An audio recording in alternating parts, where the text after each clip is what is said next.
Good afternoon, everybody. My name is Paul Strauss. I'm courses chair for SIGGRAPH 2013.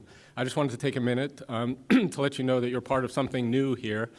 Those of you who read the advanced program very carefully, and I know there's at least 4 or 5 of you, you may have noticed something called SIGGRAPH University. What this is we're taking a small number of courses, 4 to be exact, and we're recording them, and we're going to edit them, put them online after the conference with course notes for free, so people can refer to these courses later on and get all the content. And one of the courses that we're presenting today is Darin and Barbara Grant. They're doing the digital production pipeline.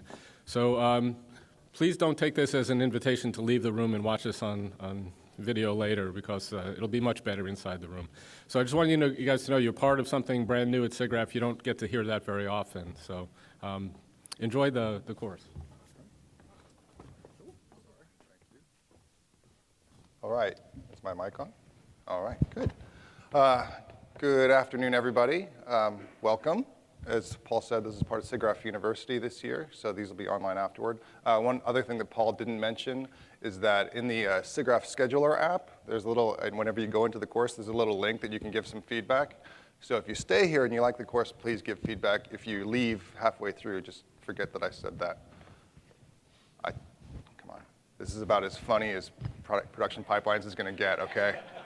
I'm going to start out here now with a timer. There we go. I'm going to start out here by introducing our panel members, even though a lot of them won't be speaking for a bit. Ooh, oh, son of a... Okay, here we go. Okay, so I'll give you a brief overview of what we're going to do today.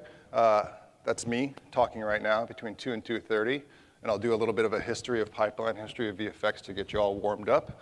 And then followed by Jono Gibbs from 2:30 to 3, speaking about the pipeline of Dreamworks animation, or PDI Dreamworks. Steve Lavietes right here from 3 to 3:30, speaking about ImageWorks' pipeline.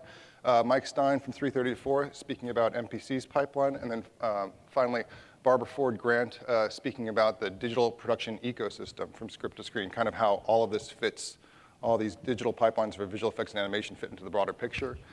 And then at the end of it, everybody will be up on stage speaking a little bit. I have a few questions prepared about kind of future thoughts about pipeline, and then we'll really open it up to all of you guys for a bunch of questions from the audience.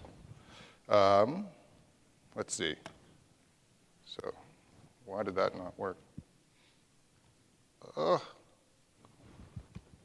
There we go. I'll use this. So that's me. I'm speaking first. This is really embarrassing. Has anybody ever had to read their own bio? It's a bit strange here. Even stranger is that I wrote it myself. Darin Grant is currently the CTO at Method Studios with a great deal of experience in production technology. His most recent position before this was a CTO at Digital Domain. Prior to that, he spent 6 years as head of production technology at Dreamworks Animation. I'm known as one of the leaders in the field. Who wrote that? I did, shit. I'm known as one of the leaders in the field, I guess, and no, somebody else wrote this for me, and has contributed to dozens of presentations on innovative techniques at SIGGRAPH, where he's also served as the Computer Animation Festival chair and juror, along with several other prestigious positions. He's currently serving on the Digital Imaging Technology Subcommittee of the Scientific and Technical Awards Committee for the Academy of Motion Pictures Arts and Sciences, and is very proud he can say that all without pausing. Next up is Jono. Jonathan Gibbs started in animation as an assistant effects animator on the film Ants in 1997, and has been working at PDI Dreamworks Animation ever since. In addition to working on many of Dreamworks Animation's films, he has also wrote their original crowd system, led shader development for several years, wrote their fur and hair modeling and rendering systems, developed a crazy jungle pipeline for Madagascar, and led a team to build an entire 64-square-mile procedural city for the film Megamind. Recently, he has been overseeing the effects and crowds departments across the studio as a workflow director, and has just started as the head of effects for the upcoming film Boo, being released in June of 2015. There. Steve began at Sony ImageWorks as an effects artist in 1999 on projects such as Hollow Man and Spider-Man. Starting with his work on the latter's city environment rendering pipeline, he gradually transitioned to tools, software, and his current role as pipeline architect. He is a principal architect of Katana, which recently received an Academy Award for Technical Achievement. Mike Stein has been a game developer and designer, TD and lead at companies including Electronic Arts, Sony Pictures Imageworks, and Pixar. Mike joined MPC 4 years ago and has performed a number of roles, including global head of software. Currently, Mike is working on a diverse range of strategic technology projects for MPC, pulling together expertise from multiple teams, both internal and external to the company. And then finally, Barbara Ford Grant is a filmmaker, producer, and technology executive, currently working as a consultant to the entertainment industry. Previously, Barbara held a position of VP of Global Production Technology at Digital Domain and held management positions at Sony Imageworks and Dreamworks Animation. She served on the Digital Imaging Technology Subcommittee of the Academy of Motion Pictures Arts and Sciences since 2007 and studied art, history, and photography at the University of New Mexico. Still with me? Good. All right, one other fun fact, just much like pipelines, where they evolve and adapt over time, I figured out I'd do this little graph showing we've all actually worked together in all these different studios all over time. Barbara's the winner here, with having worked with everybody at every one of the studios, although we noticed somebody else in the audience, Henry Vera, who's done the same thing. All right, you guys all ready? Pumped? This is, we're gonna try and make production pipelines as fun as possible today because it can be a little bit dry. I usually like to tell jokes during courses and presentations, and if you search for digital production pipeline joke on Google, it's one of the only things that you get 0 hits on. That's my only pipeline joke.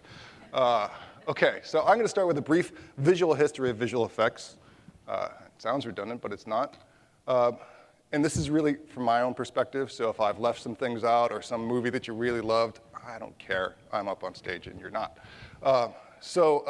For me, or for most of us, the dawn of the digital age started in the 1989, 1993 timeframe. You had things like the pseudopod from from The Abyss in 1989, Terminator 2, and then every good timeline should start with dinosaurs, right? Jurassic Park in 1993. And that really changed most people's opinions of what could be done with digital visual effects versus all the hand roto and motion control stuff that ILM did for years and years before that. And then right after that, everybody jumped on the bandwagon, right? This seemed like it was possible, not just at ILM, but everywhere. So you had companies like Sony Pictures Imageworks start in 1992, Digital Domain start in 1993, Warner Digital started in 1995, shut down a couple of years later.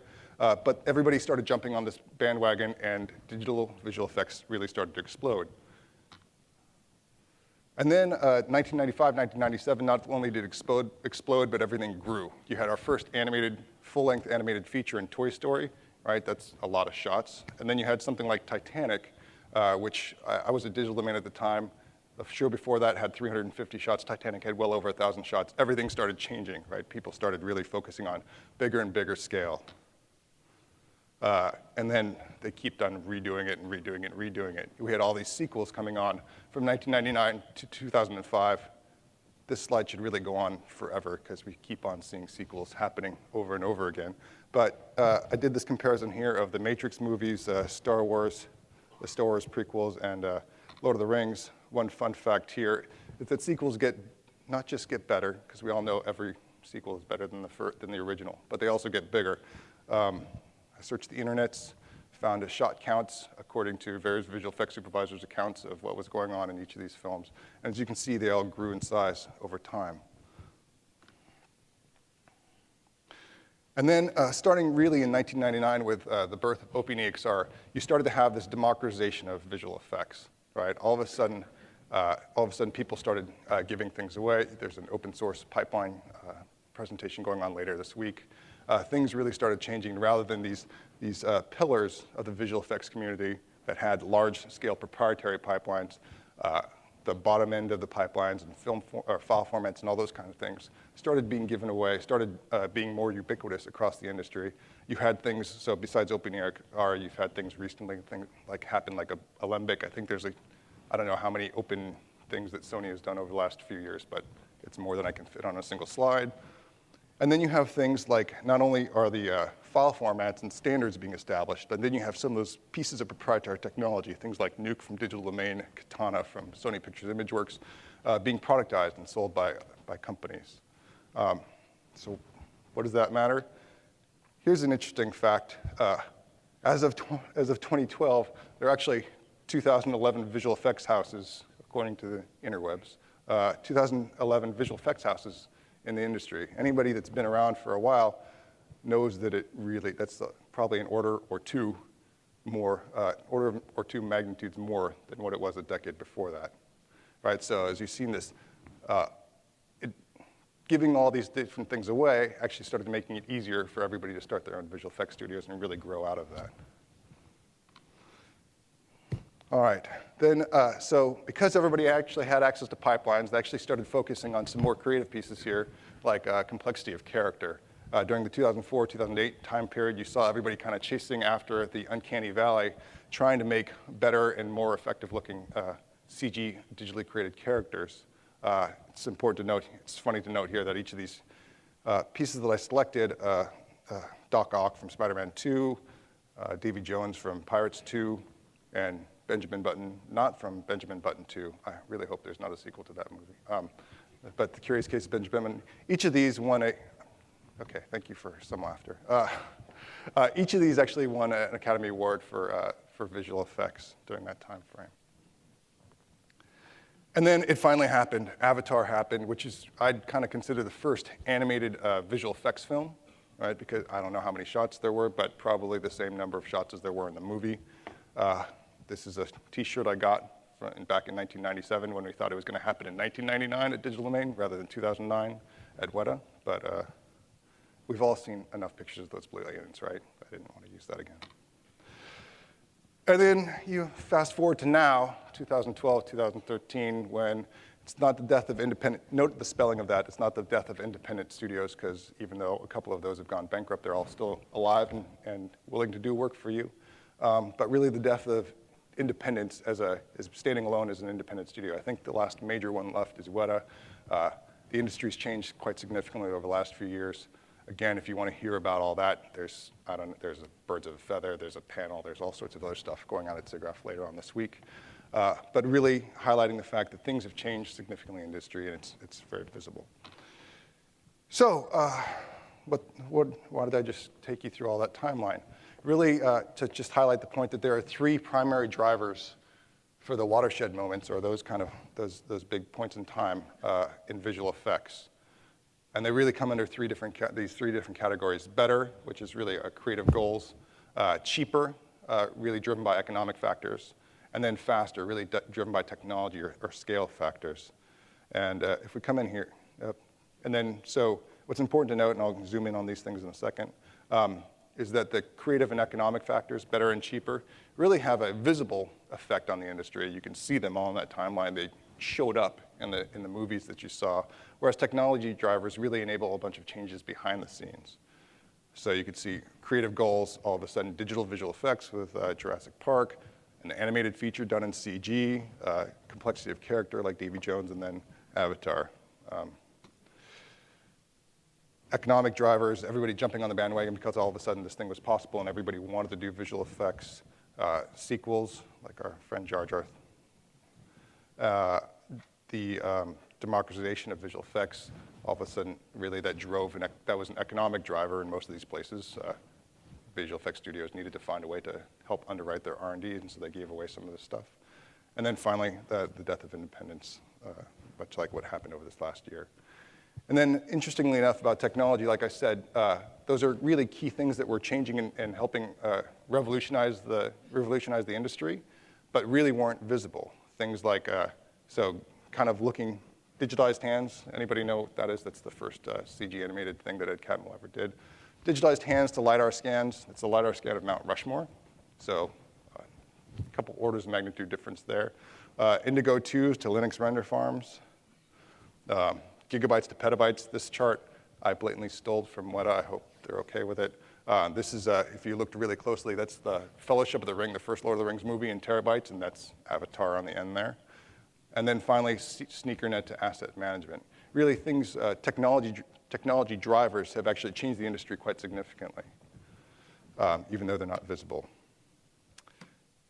But with all that said, this is a pipeline talk. Where does pipeline actually fit into that? You actually don't see it, ever, on the screen. You don't hear about it too much, except for in conferences like SIGGRAPH, because pipeline actually isn't terribly revolutionary at all. It's really evolutionary, and it evolves based off of those technology drivers. Just as a quick side note here, you guys, obviously I've mentioned a lot of things that have gone on in the industry in the last couple of years. It's important to note that sometimes pipeline improvements come from those business changes, even things like tax incentives driving visual effects to go all over the world. We would probably not have cross-site asset management, standard file formats within a studio, standard naming conventions within a studio, beefed up WANs, networking all across the industry, and third-party software if it wasn't for some of these economic drivers from some of these pressures that have been put onto the visual effects industry. So there's always a silver lining to everything. And again, pipeline evolves, doesn't really drive, but pipeline really evolves along with the industry. So I keep on using the term pipeline. What do I mean by pipeline? The term is more oversubscribed than the term technical director.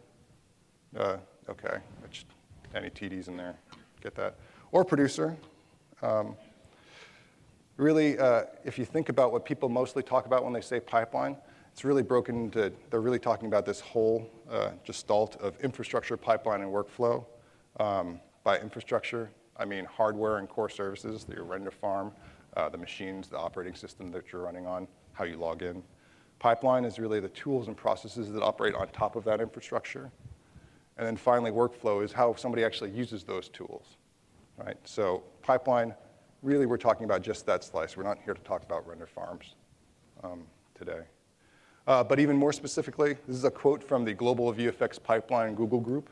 That's how much the industry's changed. There's actually a Google group on VFX pipelines out there. A pipeline is a formalized way of transforming data from one state to another through a series of managed processes.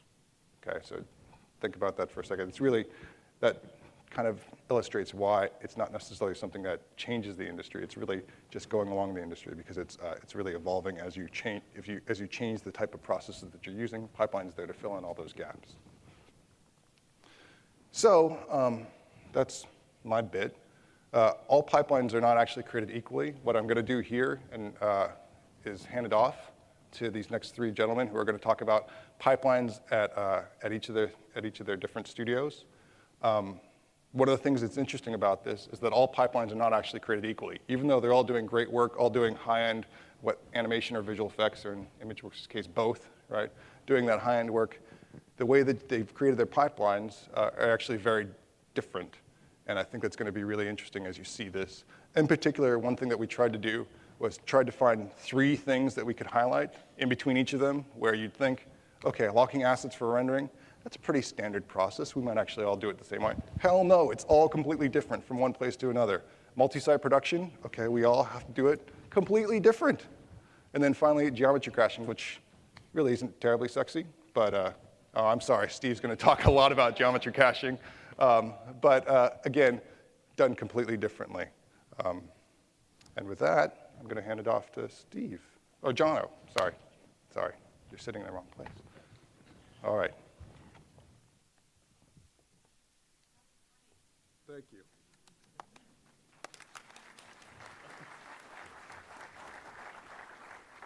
give this to you. Did you turn it off? I turned it off. And I'll turn this on for you.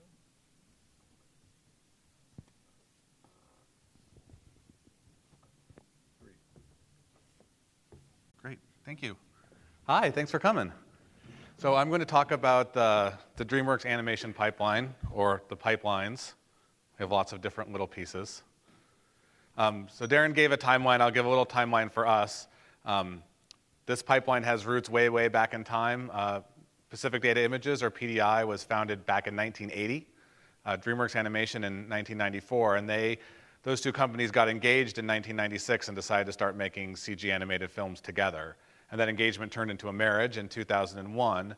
And an important date for this talk is 2004, and that's when the first unified pipeline was put into place that's used across all the DreamWorks animation studios.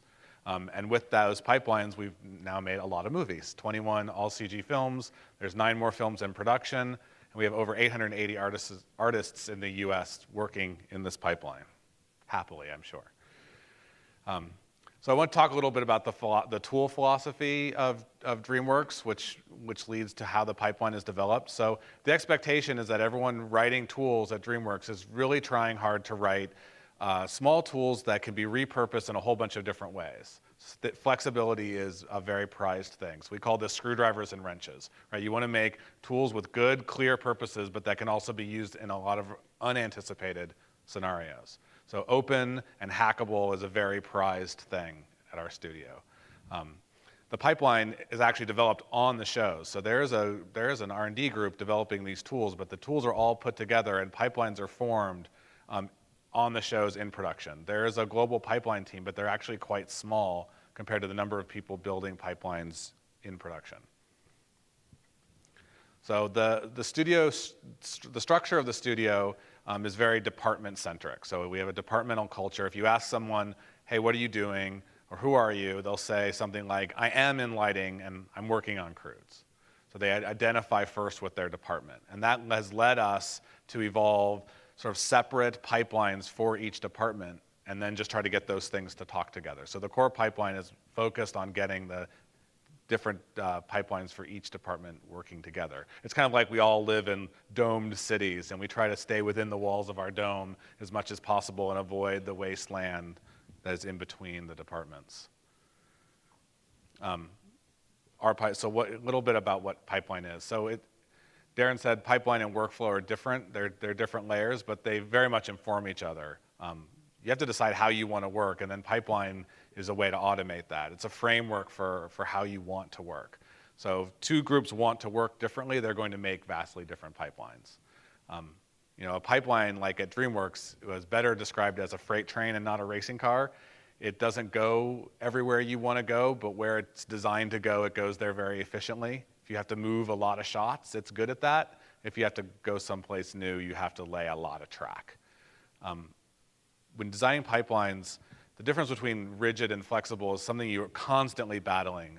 A rigid pipeline, rigid doesn't always sound good, but rigid can also mean simple. It's good at doing the few things that it does, and it does them very well. Adding in flexibility always sounds great, like, hey, it'll handle more circumstances, we'll be able to use it in more places, but the flexibility always comes with cost.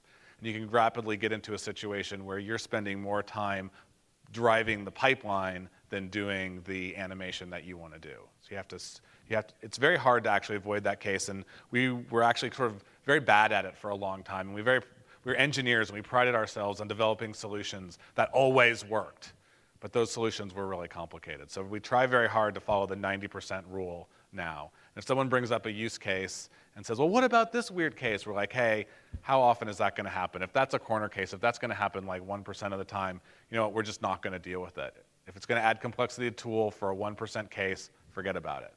I had an artist actually come into my office as I was writing up how good it was to follow this rule. And he complained that he lost 4 hours that week because he was doing something strangely unlike anyone else in the studio, and the pipeline didn't serve his needs. And it was hard to tell him, but it was true that it was fine that he spent 4 extra hours this week because the pipeline being simpler saved everybody else a lot more time. In fact, just dividing it amongst his department, we only had to save like 1 minute per person to eat up those 4 hours, to balance out those 4 hours.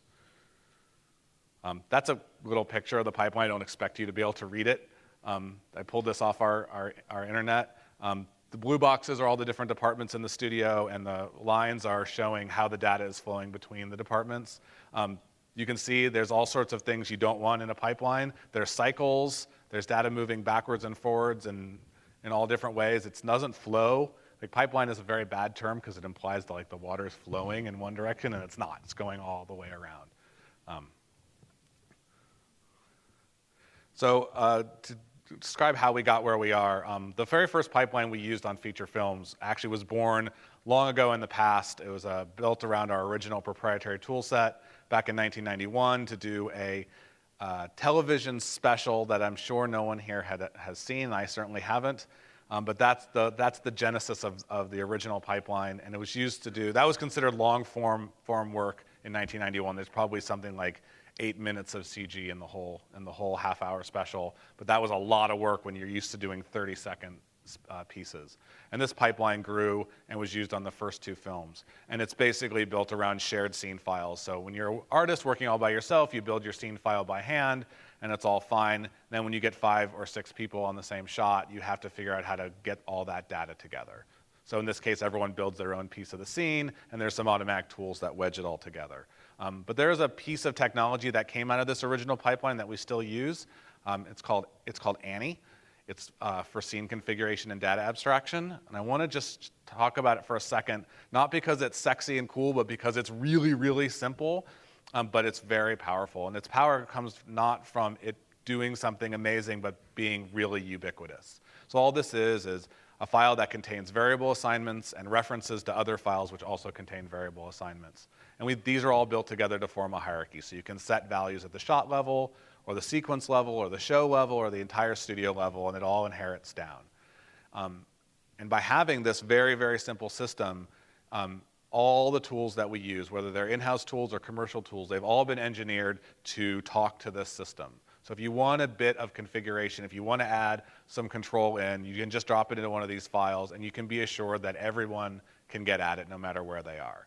And that simple thing becomes very powerful. So that's an example of something very open, very easy to kind of hack your stuff into, and its power comes from the fact that everyone is using it. Another thing we use this for, this holds editorial information. How long is the shot? How fast does the shot run? Is the shot in stereo? Where does it go in the show? All those kinds of things can be pulled from this little database. Also, where things live come from there. So we can do relocatable assets. So you can have a rig that says, well, I don't know where the animation curves are for this character, but I know that you'll find them underneath this variable. So you have file references that look like this. They look a lot like environment variables on purpose, but that first one might be the location of the animation data for a particular character. And Annie can take that and expand it in the context of one shot to give you one set of files, and in the context of another shot to give you another set of files. So after that first pipeline, and we had to get together with Dreamworks and build this sort of first unified pipeline that everyone was going to use. We used this pipeline for about 10 years. Actually, looking back, each one of our pipelines has lasted about 10 years. So I guess that's good. This one has a more formal asset representation. And the big drive here is to be application neutral. A lot of first pipelines are very tied into the applications that they're built around. This pipeline tries to not assume you're going to use any particular set of tools, just give you a framework for whatever tools you have, and you're going to talk to them. It's a fixed function pipeline. There's a handful of kinds of assets, and they're 4 different kinds of things, and it's very hard to change that. But before we move on, one piece of technology that came from this pipeline that we still use today and is important is called Perks. And this is our revision, control, and versioning system. So it's not wholly different from CVS or Subversion. Wow, I'm going long. Not that distant. Oh, it's counting down. Good. Oh, phew. It's not that different from CVS or Subversion version control systems, but what makes this unique is that you don't have to pull the entire set of files down. Usually if you're going to GitHub and you pull down a project, you get all the files for the project, but all the files for a show is too much data to make lots of copies of. So this is sort of a sparse workspace. So you pull it down and none of the files are actually there. There's just links to them as if they were there, and you can then start filling in the tree as you go, but knowing that if you need a read-only access to any file, it's automatically there. So every artist works in what they call a shadow tree, which is a reflection of the actual data, which lives in a master tree. It's just only the little bits of it that you want are there. And you can say things about the file like, I'm going to edit this file and no one else is allowed to edit this file, or I'm going to edit this file, but it's okay if somebody else edits this file as long as they don't publish a new version. You can take all these kinds of locks on the files so that everyone can be working on top of the same data at the same time, but everyone's intentions are clear. You can always know what someone else is intended to do when they start editing a file that you may also want to edit.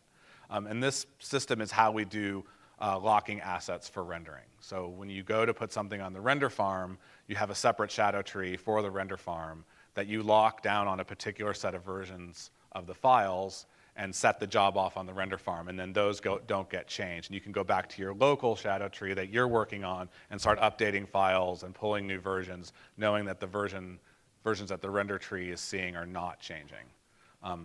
This also leads to a big separation at Dreamworks between authored data and generated data. All the data that you're manipulating by hand is put into this system, and we keep all the versions of it back through time. Generated data, like maybe a model that you generated based on your animation curves, is considered regeneratable. So you can always remake it, so you don't need to keep it. So we actually don't have that stuff in the revision control system, and that makes locking for rendering actually a much more complicated problem when you deal with those models, and I'll talk about those in a second. Despite the fact that Darin showed that great graph of how much more disk space we're all using, we live in a very disk space constrained environment, and we're always banging our heads, even at a studio as big as Dreamworks, about not having enough space for files. So we can't keep every version of everything all the time like we would like. So now we get to our current pipeline that we're using now. We have used for the last 9 films. We've got 9 more using this pipeline right now. And this is a reaction to that fixed function pipeline from before. This is an object-oriented pipeline, and it's very, very flexible and adaptable. It might be too flexible and adaptable. We can talk about that in a second, but it's extremely flexible, and that you can make an asset from whole cloth, and it can do whatever it is you want it to do. And this system is called ASG, or the Asset Scene Graph. Before I talk about ASG, the thing that this sits on is another bit of in-house technology called the Animation Database. It's called ADB. It's actually not a database, but it is an object-oriented data store. It's done in flat files, but you can make objects of any kinds that you want and set their attributes and save it in a file. This is very extendable by artists. If you want to make a new class of object, it's just a few lines in one file to define that. It has all the standard CG objects that you would expect, geometry objects, cameras, lights, joints, all that kind of stuff is already in there. And this is the main format that's used by a lot of our in-house tools and also by the pipeline. So ASG sits on top of that, and ASG is a procedural scene description engine. If we were in Houdini, we might call them asset operators. They're active objects. They're smart assets. The pipeline does not make any assumptions about what it is they're going to do. The pipeline always asks each asset what its intentions are in any given environment. So we have those assets come together to form a scene graph. So this is an example of an asset in ASG. This is a little environment. And it's made up of 2 pieces, which are both imported from other parts of the job, maybe from an asset library. There's 2 pieces to this asset, sub 1 and sub 2. And these assets have 2 components inside of them, one that defines their geometric properties, and another piece that defines their rendering properties. And these are only broken out for convenience. If you write an asset, you can use whatever components you want. We have a whole library of components that define standard behaviors for assets. But if you wanted to, you could just write your own components that would do anything you wanted them to do. So those assets are put together into the scene for the shot. This is a simple little shot with a camera and a few environments in it, and those environments form a hierarchy, and that's what you live with the shot. And if you want to do anything with this shot, you have to traverse this graph and ask the assets to do what you want them to do. So if you want to load these into Maya, you could traverse the graph and ask each asset, please give me a Maya representation for you, or please run some code to generate that Maya representation from you. So it could have been pre-cached on disk, or it could be just all generated when you ask. It's kind of up to each kind of asset to decide what's the best way for it to do it. Another central concept to ASG is something called a view. There's a lot of people working in a shot, and they all see it differently. They all care about different aspects of the shot. And they may be assets in the shot that only layout cares about, or assets that only lighting cares about, or assets that they both care about, but they both think of them in very different ways. They want them to behave very differently. So a view is a set of configuration instructions for the scene. And the view walks the asset graph and ask the assets to do different things, and you can write little bits of code called controllers that ride along that traversal that talk to the assets and make them do what you want them to do. So you can use this framework for a whole lot of things. You can have the assets tagged in a certain way, so you can walk the graph and say, give me all the assets tagged like this. You can use this for a level of detail. You can walk the graph and say, I want all the assets to give me their highest level of detail version or their lowest level of detail version. Or a system we use a lot called regioning, you can ask all the assets that exist within a certain region of space. One problem that we had when we started doing more complicated scenes is that there's a number of assets in the scenes gets really huge. And managing those becomes problematic because sometimes it's great to talk to an asset by name. If it's a main character or an important prop, everybody knows its name, and you can say, I want that asset by name. But if you've got a whole bunch of trees in a forest, nobody really knows if they want tree 56 or tree 57. And what's worse is layout is constantly changing. There may be new trees coming and going in the shot while you're trying to work on it and light it. So regioning lets the lighters or anybody say, I just want all the tree-like things in this region of space. So we divide the scene up into regions of space, and then if the trees are coming and going as the shot is being edited, you don't have to care. You always get what you expect to get. So that's a little bit about ASG. The trick with ASG is because it's so procedural, you often don't really know what you have. And since it is Turing complete, you have to ask it all the time what it is you've got. And sometimes it takes a while to tell you what it is that you've got. So that's the downside of being really procedural with your assets. We'll talk a little bit about geometry caching. This is what we call the model server. And it's a cache of the deformed character models for rendering. So you grab the animation curves and you generate a model for rendering. You don't want to do that over and over and over again if you can get away with it, so you store it in a cache. And that seems like a very simple concept, but like all pipelines, it tends to grow gnarly bits as you go, and you've got to beat those back down into submission. So this is what things looked like in 1996. There was no caching. Somehow that was okay. Every time you wanted to do a render, you ran a script that generated the model, you stored it in a local temporary directory on the render farm, and then you rendered from it. And that was just fine. And then we added the model server. So now we want the ability to because generating the model starts to take a longer time, or in our case, what really drove the need to do this was we started doing cost simulation, and you can't just run that. You can't just pull that model at an individual frame. You've got to run the whole simulation. So you really need to do that as a pre-step. So the model server gets inserted into the process. So now we're generating the models to a local temporary director. We're shoving them over onto the model server. And then at render time, we're pulling them back down onto the local render machine and rendering from those. And that's what things looked like then.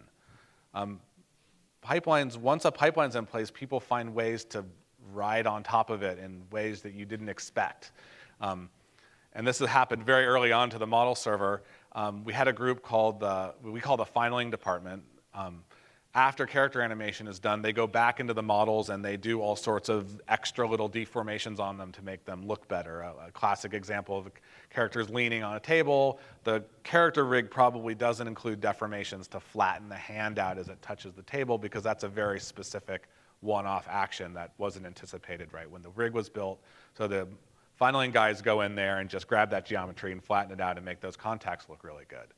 And they're like, well, where are we going to store that? Well, they'll put that back on the model server.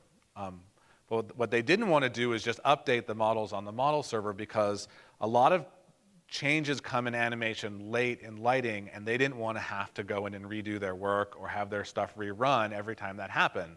And one case that happens a lot is that the contacts tend to happen on feet and hands and things touching other objects, but most of the changes to the animation late in the shot's life come in the face, where lighting is requesting a small change to the eye line or a small change to the facial animation, and they don't want to go back and re-go back through the filing pipeline, because they'd rather not think about that work anymore. So they're here. So on the model server, they're actually just storing out the deltas, just the little extra bits that they've changed, and not any of the other surfaces in the model. So then at render time, we can actually just take the model straight from animation and patch back on the changes and render from that. But now the model server is not just a cache anymore. Now it's much more of an active object, and things are getting more complicated on us. render locking. I skipped over this part before, but with all the rendering locking happening through the version control system, and this caching system lives outside of that. So how do you deal with that? Well, this particular system was put in place when a render job is created. We actually go out on the model server, and we don't want to make a copy of all that geometry because we don't have the disk space to make a whole extra copy of the geometry. So we just throw a bunch of hard links on that server over to the geometry. That doesn't incur an extra copy unless a new model is written during rendering. There's a whole bunch of temporary hard links get put on the model server during the render process, which are then removed at the end of the rendering process, and we just let NFS take care of smartly duplicating the disk space when it needs to and not when it doesn't need to. But you can see there's a lot of legacy here from way back in that early system. Every time we're rendering data, we're actually pulling it off the servers and putting it in the local directories for the shot. And the reason that was done back in the day is because that was how this system was introduced into the process without breaking anything else. And a big challenge of pipelines is always how do you introduce something into the process without breaking everything else? Pipeline is the stuff that allows other things to change without breaking other things, but when you're trying to change the infrastructure itself, it's hard. So the next step was like, well, that's silly and redundant now. We don't need to make a copy of all those models locally. We can just point right out directly back onto the shared area that everything's being rendered from, and if in the end we can just get rid of that entirely. So you can see that these things grow and shrink as the scaffolding that went in to make them possible in the first place is now just left over and can be stripped back out. All right, I want to say a little bit about multi-site workflows before I'm done. So Dreamworks Animation, we are in 3 sites right now. We have the main studio in Glendale out near Los Angeles. We have where I work in Redwood City up near San Francisco. And we have a site in Bangalore, India. This is called the Dreamworks Dedicated Unit. And it's actually part of the Technicolor facility out in India, and it's a whole section of that facility which is dedicated to working with us on our projects using our tools and our pipeline. The multi-site workflow between Los Angeles and San Francisco is actually really easy. We just bought a really, really fat pipe and hooked them up and put a lot of disk space caches on both sides, and it's almost, as far as the pipeline goes, it's almost not fair to call that multi-site because they really act like a single site. It's almost hard to tell where you are at certain times. There's even certain buildings in both studios that look identical, and you think, I wonder what city I'm in right now. But they're really so linked that they're one site.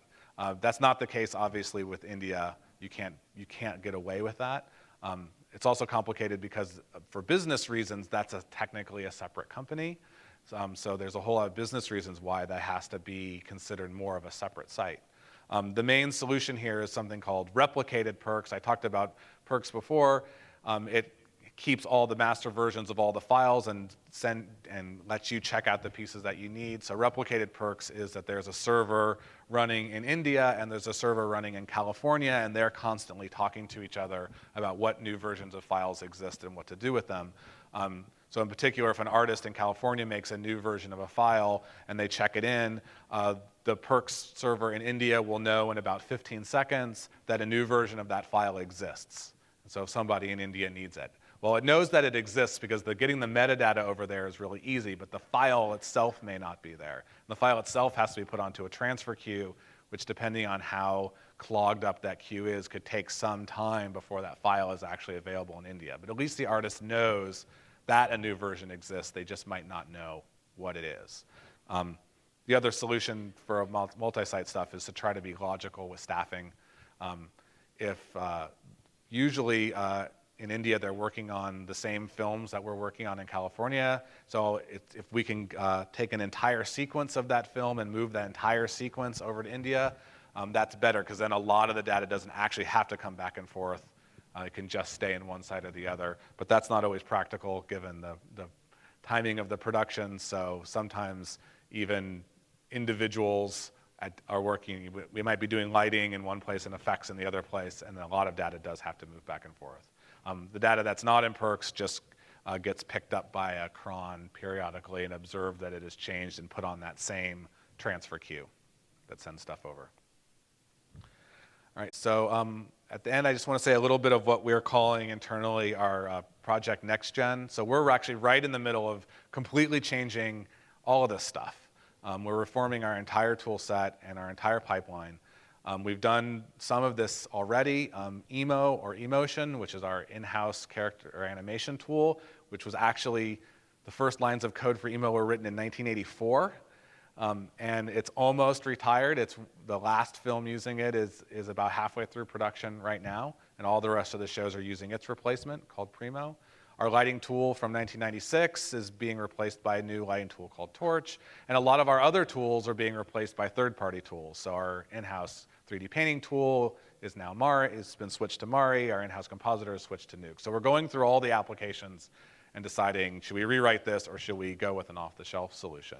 And actually doing the tools, while that can be challenging, is easier than doing the pipeline because the pipeline makes it possible for us to swap in and out different tools itself. Actually changing the pipeline over is the hardest thing to do. But we're starting to work on that now. So I talked about Perks, and Perks works really well, but it's very, very based on NFS.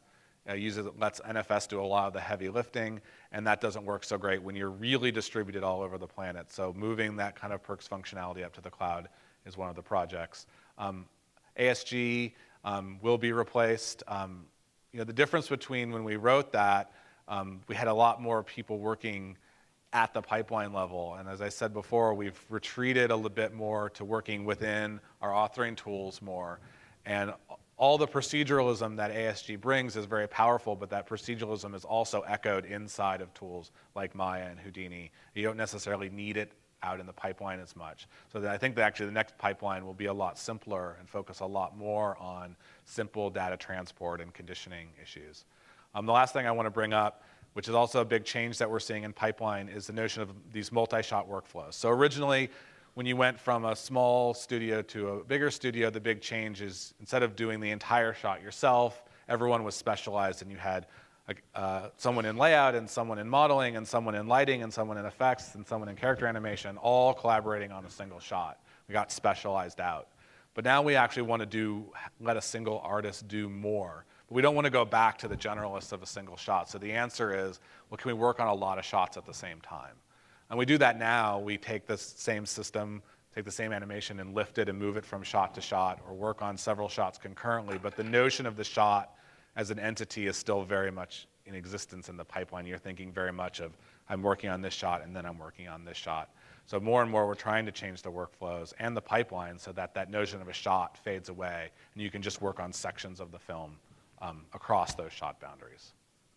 And that's it. Thank you very much.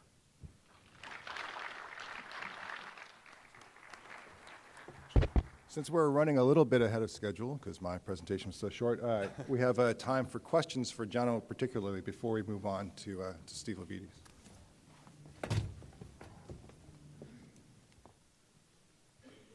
Okay. Anybody? Yeah, go ahead. Question for you, because it's an interesting challenge. You kind of started off in your pipeline as the model of we do want to be less program specific and move towards a program agnostic piece where the pipeline sits in the center of all the programs. I'm curious the challenge though with artists generally trying to kind of, as we say, intercept the file save as. Was there a challenge in there to get the artist to start using the pipeline and insert all this metadata because their general inclination was to stick it on their desktop and maybe not pass it along? Yeah, that's always a challenge. The best way to fix that challenge is to make sure their work doesn't show up anywhere else unless they do it. And we're mostly successful in doing that. Is that if you don't interact with this system, you can do all the work you want in Maya, no one else will see it. You have to put it into this system in order to get it down to the next pipeline. But artists are clever and they find ways around that, and they do. Thanks. Hello, Scott from Tippett. Hi, Jono. We're actually implementing a bunch of that kind of stuff using the bakeries, sort of version of Annie and ADB-ish stuff, which is really interesting. It works a lot the same way. I was wondering if you guys are thinking about open sourcing Annie and ADB. No. No, not because we're anti-open source at all. I mean, we have one open source project, not as much as Sony has yet, but pipeline is hard to open source because its very nature is it reaches out and touches everything else. And I was actually thinking on the way over here that something like Annie, I was going to say, hey, this is really easy. You could write this in like 3 hours. And I thought, hey, maybe I should go home and write it in 3 hours and put it out there and people would find it useful. And maybe we should, but often it's not the individual piece that's so useful. It's the fact that it's been integrated with everything else that is where it really gets its value, and that integration is very hard to put out there. But I do think a lot of these pipeline building blocks would make great open source projects. All right, there we go. Thank you. All right, so I didn't tell everybody, we're actually running a competition during this. If anybody can, by the end of it, guess the number of times the word pipeline has been said, I'm going to get you a subscription to Pipelines International magazine. It has nothing to do with the pipelines we're talking about today, but really it's one of the only things you could find when you Google the word pipeline. We could count pipeline jokes too, or funny ones. That's easier. 0. Yeah, that'd be a lot easier.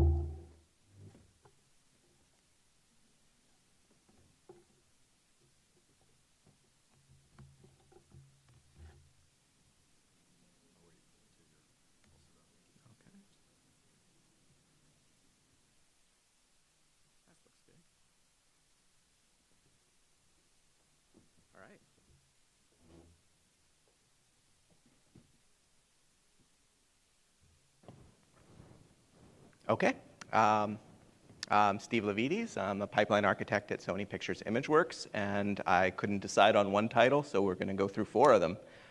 Rebuilding the plane mid-flight, because we're often making changes while we're in the middle of production. There's never a lull between them. So there's an endless stream of incremental changes to the pipeline.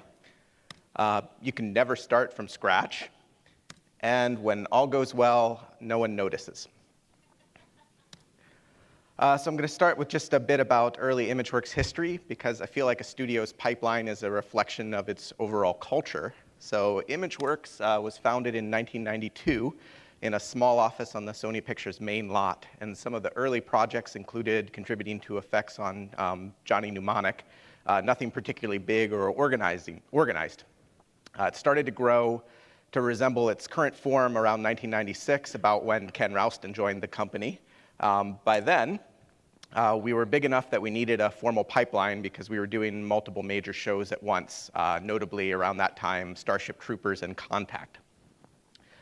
But we were late enough to the game that we have never had an 100% proprietary pipeline. There always have been off-the-shelf solutions for a portion of the pipeline, so unlike a PDI or a Pixar of the 80s, we didn't need to write an animation system or a modeler because there were already a lot of those available. But yet, we were early enough that off-the-shelf tools hadn't yet standardized. Maya was a few years out. It wasn't yet clear that that was going to have such an impact industry-wide. It was primarily T-shirts at SIGGRAPH at that point. So I'm going to talk about geometry caching, and I'm going to call this early geometry caching because we've gone through many generations of our caching. Sony went to full cached geometry pipelines pretty early on because we've always worked with a variety of tools. Around that period, for instance, Starship Troopers was done with a very late version of Wavefront Advanced Visualizer, and Contact was done with a very early version of Houdini. So interchange between the packages was important to our facility early on. So the first standardized tools that we had for that is the PIT family of formats and libraries. PIT itself is not an acronym. It was supposed to represent like the seed or the core, not as in the pits, but that depends on who you talk to. And I say that it's a family of formats because it was fairly complicated. The reason it was fairly complicated is that it was intended for an in-house 3D application that never materialized. Even though we didn't have proprietary tools for modeling and animation, we wanted to be like the cool kids, so there were always plans to do so. But what we got out of this that was really important was a set of tools called SP-Trans for getting this data in and out of the major applications. A file format is only really as useful as the translator tools coming in and out. And so while I don't think anybody looks back particularly fondly on this file format. The history of having these tools refined was particularly important. So let's take a look at the PIT family of formats. First off, we would have a file, a PIT file, and this was a binary file that represented the scene hierarchy, which is primarily a record of the presence and parenting of things, and the existence of the shapes and channels. Internally, code-wise, it was also not just a scene graph, but a dependency graph, but we never really used any of those dormant features in the geometry caching pipeline. So all animated channels within the PIT file would be referenced externally in a channel map, which was a text file that had the name of a channel per line, and then a bunch of per frame channel data files, which had a number per line. So you could kind of stitch things together that way. And then the actual leaf geometry was stored in a binary container called a BGEO file, not to be confused with the entirely unrelated Houdini BGEO files.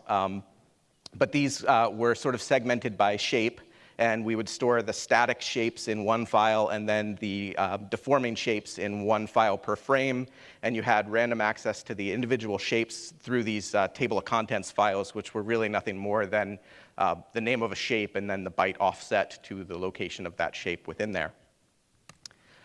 So the pros of the PIT formats is that we did have random access per shape and per frame early on, which was useful for rendering because you could load up one frame of data without being burdened by the rest of it. It was also application agnostic via some pretty refined translators for the period. The cons should be pretty obvious. It was many small and interconnected files, which was complicated and also had network performance implications.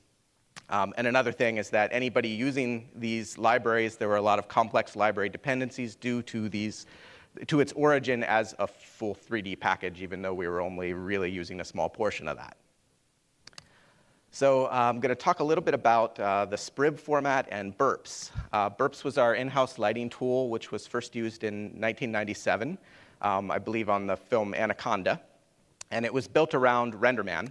And so its own scene format was a SPRIB file, which was a superset of the RenderMan RIB file. So burps itself started as a command line processor and eventually grew a pretty elaborate UI, but its primary job was to turn the SPRIB data into RIB data. So I'm going to talk a little bit about the boring details of like, well, what was different about a SPRIB from a RIB. So let's look at a small snippet of a RIB file. So this is a single animated rotation in Z on a single frame inside of RIB. So we have a motion begin block, which says these are the sample times relative to frame. And then we have a set of rotation statements with different values. And this sort of demonstrates that a single frame sent to the renderer needs the motion blur information, but it's not really designed to handle a full sequence of data, meaning you wouldn't have your whole shot range stored in a single RIB file without a lot of replication. So this was what the equivalent would look like in a SPRIB file. So we extended the motion begin section where you'd have like a transform motion begin block with the same thing that would tell you where to sample. And then within the same syntax for describing the rotation, there would be these SP frame statements, which could reference external files for their channels. So the significant difference here is that we have animated rotation for the SPRIB across all frames within this single file.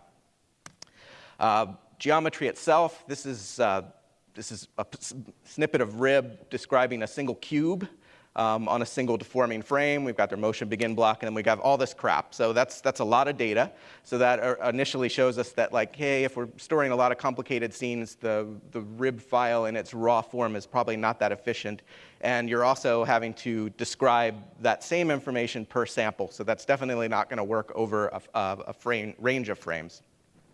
So the equivalent in SPRIB, you'd have our geometry motion begin block, the G motion begin, with our sample times, and then this file geometry statement, which would point out at one of those BGEO files. And it's the same thing where we could store the entire range of animation within a single file.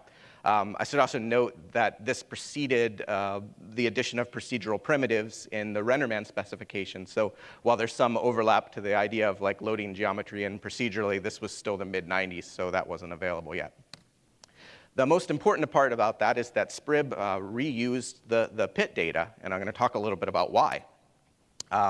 The SPRIB data, which was only read by burps, was generated as a post-process of SP-trans. We already had these translators, and they worked, and we could generate the PIT data and then generate the SPRIB data on top of that right at the end, which meant that we had exactly the same pros and cons of the PIT family of formats, but there was one more file that only one application would read. This was an imperfect fit, but it was practical because it was already there and it already worked, and we had bigger problems to solve. So we kind of tabled that for years because while it wasn't ideal, it was working fine. So I'm going to move on to a discussion of scene assembly. So for the first Spider-Man movie, around year 2000 is when we started that had city environments that were much larger than previous shows. And so we needed a system for modular and instance geometry because the New York City within Spider-Man, if we had to translate that through our normal processes, it'd just be too much. So what we developed was something called the assembly component system, and it was initially developed within production and eventually moved pipeline-wide. So you could sort of think of it as like a Lego kit for building these cities. So I'll go ahead and talk a little about assemblies and components. So the first bit is a component asset. The component itself was a versioned entity that had bounding box information. And it could point off at geometry and proxies in multiple file formats. So you could refer to one component asset, and then through the assembly component API, a consumer that wanted the PIT data could say, do you have PIT? And it would hand you the path to that. You could ask for the SPRIB or the Maya data. And then the component was also sort of a hub within the asset database, which stored metadata and what we call associations. So different departments could decorate additional information onto the component, like Texture Painter would end up adding a reference to the texture files, the texture maps that they just painted. The look dev artist would do the same thing.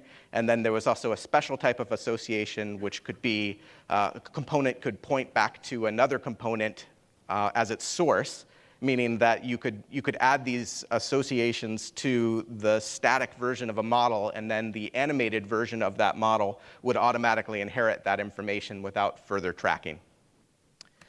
So the complement to that were the assembly assets. So an assembly is a versioned asset, which also has the pre-computated bounding box information. But what it really is a lightweight scene graph with transformed instances to components and other assemblies. And then those other assemblies would in turn scene graphs that would instance further components. So you could see how you could build up a big lightweight tree of reusable modular assets. An assembly owns no geometry of its own other than possibly proxies. So it's pretty easy and lightweight to write. I mentioned this in the context of geometry caching because the assembly component system was yet another layer added onto the SPRIB data and the PIT data. And it was initially, for the first show, only consumed by lighting. So similar to how SPRIB became the lighting entry point, and that's how you eventually indirectly got to PIT without having to know you were doing that, assembly component became the new asset type entry point. And it didn't introduce any new geometry formats, it just wrapped the ones that we already used. So a component was published as a wrapper around the output of a previous SP-trans process, which included the wrapper to make the SPRIB and all the PIT data as well. And assembly publishing was even easier. It was mostly just scripts inside of Maya because we would have attribute conventions to tag nodes. So the layout and modeling department would just move everything around inside their little kit, and then you'd have a script which would walk the Maya scene and generate the assembly out of that. Even though this was designed specifically for the Spider-Man production, we got a lot of it right early on, and it eventually moved pipeline-wide because the Polar Express and Spider-Man 2 quickly followed, and they were able to leverage this stuff. But probably the most important thing that came out of assembly component is that because we had the pre-computed bounds and the lightweight assemblies, it enabled deferred loading of the geometry at render time, which moves us from burps to Katana. So Katana was a new lighting tool that was designed around the idea of deferred processing, and we started work on this in 2004. By then, the burps architecture had started to show its age a bit in terms of scalability and maintainability. And the deferred processing meant that burps was less directly responsible for large portions of the scene, which made the user experience less than ideal. It was hard to see inside all of these little boxes which were efficiently processed at render time.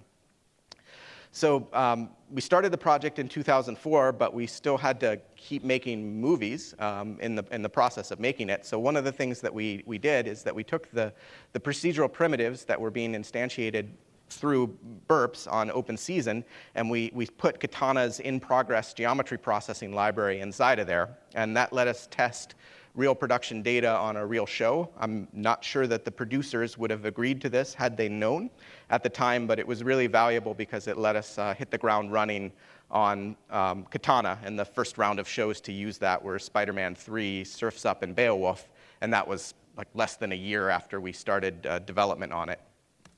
Another key bit of Katana is that it was format agnostic, but it initially just used the Sprib and Pit formats through assembly component. So while those, again, were not a perfect fit to how Katana worked, we had bigger problems to solve at the time, so we didn't bother trying to replace our file formats right away. And besides, we already had the Katana readers for the Sprib data because of our sneaky OpenSeason trick. Okay, so once we had transitioned to Katana, and pipeline-wide, we were exclusively referencing geometry assets via the assembly component system, rather than going directly to the individual data types, we were free to design something new that wouldn't affect the user-facing workflow, because even though it's a new thing, a new file format, the artist still sees it as the same one. So if everything goes well, they don't notice. So what we ended up doing was designing a new format called Taco. Taco is Japanese for octopus because it was supposed to have like tentacles throughout the pipeline. And it was also an inside joke because I often use Taco, T-A-C-O, as a variable name in sample code. Oh yeah, so jumping ahead. So Taco was a new HDF5 baked file format and a set of translator tools. It provided within a single file, random access over a hierarchy with random access per property and per sample. So the single file part was important to us because it was a reaction against the crazy sprawl of files within the Sprib and Pit data. And then because Katana iterated over the scene in a deferred way, being able to have random access to load bits of the hierarchy itself was important, and it allowed us to not just jump to individual shapes, but to avoid loading individual properties. Like if you didn't access the UVs of a shape, it wouldn't even load them until you asked for them, and that really fit well into the Katana workflow. So following the success of that, we rolled that out into production. I'm trying to remember, I think it might have been Cloudy with a Chance of Meatballs was the first show to use that. We had plans to open source it as part of a wider Sony Pictures ImageWorks initiative because we recognized that there needed to be something like this, and it might as well be ours because then it's less for us to transition to. The other motive was that we had made the deal to sell a commercial version of Katana, and as I mentioned, Katana does not have a native geometry format. It's agnostic. You put whatever you want into it. But the commercial product needed to ship with support for something, so we figured we would provide the one that we were using. But before we did that, we found out that ILM had a similar project underway. They weren't as far along, but we decided to partner with them because it made sense to combine efforts, because it's hard enough to get a format supported and adopted, but when there are two separate ones, we didn't want it to lead to a format war, and we figured that the weight of both of our studios together would be persuasive. So ILM was still pretty early in their design implementation, but their plans were a little grander than ours. The Taco was basically just a SIGGRAPH format, and SIGGRAPH and geometry format directly on top of the HDF5 layer, whereas ILM had plans for additional layers of abstraction where you would have this alembic layer, and then above the alembic layer you would build your ABC geometry. That fit with our ideas as well, but it took about a year longer to combine the two projects than anyone anticipated. But despite that, third-party support and adoption came along even faster than we had anticipated. So a big part of that was getting Autodesk and side effects on board, because Maya and Houdini both ship with support for Alembic out of the box. As another note, the abstraction layers paid off in other ways, because Alembic 1.5 releases this week, and we've replaced the HDF5 backend with a new custom-made container for much greater performance. And that sort of demonstrates that the file format on disk was less important than the API, the code library used to read it. It gave us a lot of flexibility. So we were able to also swap this into our pipeline without the artists noticing it all, both because they're very similar in design and implementation, and also because no one ever talked directly to the Taco files. They were already going through the assembly component system, so the fact that it's handing back Alembic data, they don't need to know that.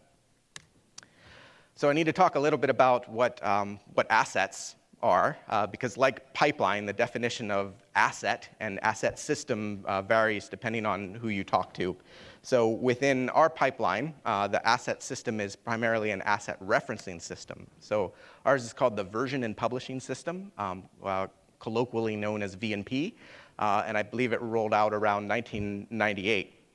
And it's now in its third major iteration within the facility, but the concepts are pretty similar going back to that point. So what it is database and client libraries for registering and referencing asset file paths. And I'll explain a little more about that. And Burps was the first tool to tightly integrate this. So it used version and publishing both for its own document data as well as everything else that it referenced. So references take the form of a SIGGRAPH statement. SIGGRAPH stands for Sony Pictures Reference. And they look like a URI or a URL. And the artist doesn't necessarily type these in. We have browse, wherever you would say like browse for file, it'll show a browser that allows you to build one of these as well. So these are strings, and the curly braces around it, I guess very similar to what Dreamworks was showing, is that these are embeddable within any string field and will be evaluated and expanded out to another string, usually a file path. Then the reference to the asset itself is scoped to be absolute or relative to a show or shot context. So if you're referencing something on your current shot and you want to be able to move that setup to another shot, you don't have to include the show and shot. It'll infer that information. And then the most significant thing about it is that you can refer to the version as either explicit, that would be like version equals 7, or tagged, which means like version equals current or approved or whatever new name you want. And that enables both push and pull workflows. We do both throughout our pipeline. I think at least 50% of my career has been spent in meetings debating whether we should use push or pull for some given thing. I should also note that V&P doesn't enforce the file system conventions per asset type. It's really just the unified mechanism for referencing those. So if you actually look at the file system data for geometry versus other things, that it doesn't say that it has to live here. It could refer to a directory. It could refer to individual files within a directory. It's pretty flexible in that regard. Okay, so because we have push mechanisms, meaning that without changing the reference, the version can change, we have to have a way of dealing with that on the render farm. So one significant thing within our pipeline is that asset versions are treated as immutable. When something is published as version 7, the definition of version 7 never changes. If there's any change to that data, we enforce that you move up to version 8. So new data, new version. So we need to be able to lock these things off when submitting, but we can't just do it with file system links or anything like Jonathan had mentioned, because well, I guess we could, but we just didn't. Okay, so because the version tags push updated versions without changes to the reference statement, we need to lock that. If we didn't lock that, then it could mean that, like, in the middle of one render, 2 frames could have different versions of the textures, or it makes it difficult to, like 6 months later, you need to go re-render something for whatever reason, and you need to make sure that it's exactly like it was. So we needed a mechanism to lock the evaluated asset versions for those renderings. So I'm going to talk a little bit about how we did that in the beginning. Early on, Burps would pre-process its own document references and record the evaluated version. So it would look through all the files that it knew it was going to use, and it would find these SIGGRAPH statements and record the evaluated version. And then on the farm, it would still go through the VMP client library to get the evaluated file path. It didn't change the reference, but it would override what the version was used, which version was used. As an enforcement mechanism, assets that had not been pre-evaluated by this process would fail the render. And the reason we did that is that we didn't want things slipping through the cracks. We would rather have an inconvenient system that said, no, you cannot render this because I've never seen this asset, than have it go through and then 6 months later not know what version it came from. Unfortunately, that required knowing all of the references in advance, and that worked for a while. But due to the increased use of deferred processing, many references were no longer directly available in the immediate document. For example, assemblies referenced components, which referenced associated lookdev assets, and so on. And things like procedural primitives, which don't even run until render time, might reference assets as well. So the pre-process step became too slow, complex, and error-prone. Instead of find all the references in the document, it became find all the references in every way something could possibly be referenced. So we started by extending the pre-processing system. So it's like, oh, this is an assembly asset, so I need to walk down the full tree of assets. But what really happened is that we lost generality. And it meant that every new thing we needed, every new asset type had to be handled in a special way. So our solution to that is something that we called VMP journaling, which meant that VMP was extended to keep a full history of changes to any field in the VMP database, which meant that we could lock off asset evaluation to a single point in time process-wide by setting an environment variable. So typically that was on the render farm at the point of submission, it would just say all assets are locked to now. But it wasn't limited to the render farm. You could do this in any interactive tool as well. But the most significant thing about this is that no pre-processing was required, and even more importantly, no active participation of every last piece of code was required. And some of that code might be written by rogue TDs, and I'm allowed to say that because I started my career as one, but you really want your system to work even when somebody doesn't care that it works. So I'm going to segue into the third compare and contrast topic, which is how we manage assets and data between studios' multiple sites. So ImageWorks is currently based in Culver City, Vancouver, and Chennai, India. And we previously had smaller offices in Albuquerque and Novato. So different techniques for data access are based on the locale and the scope of work. For instance, a place that's doing primarily roto doesn't need all of the terabytes of texture data that could contribute to a shot. So examples of some of these techniques, I'll call this partially localized data. So Albuquerque and Novato had direct access to the servers and data in Culver City. So it was really like it was the same network from an artist's perspective. And similar to the Dreamworks Glendale Redwood City connection, we had local caching layers which would speed up the frequently accessed files. Whereas India focuses primarily on match, move, roto, and paint, and they're too far away for direct access to the servers, so they would rely on the data being selectively mirrored. And something has to decide what data is appropriate to send across the world and when to do it. And so we have a number of processes which trigger data sync. First off, publishing events within VMP could be configured per site so they can respond to asset type or metadata. So if India needs every plate, once it's been approved by a certain department, the process of that department setting the approved flag in VMP would cause that to sync immediately, or at least to be added to the queue for sync. Additionally, we have commit events in our source control systems like SVN and Git, which would send software and scripts as soon as that information was checked in. That's conceptually very similar to VNP. And then finally, the brute force method, which would be nightly scans of stuff that's not managed, like configuration data at the show level or the studio level.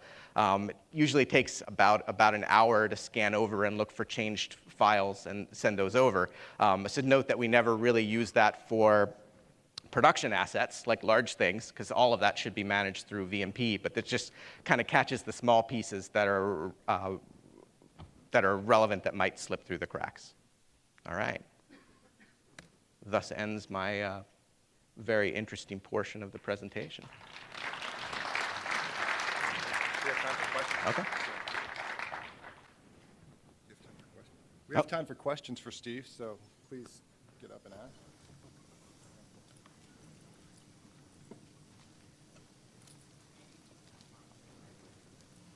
Okay. Okay. No. Oh, this. Hey, Steve. This is Satish with Dreamworks. Uh-huh.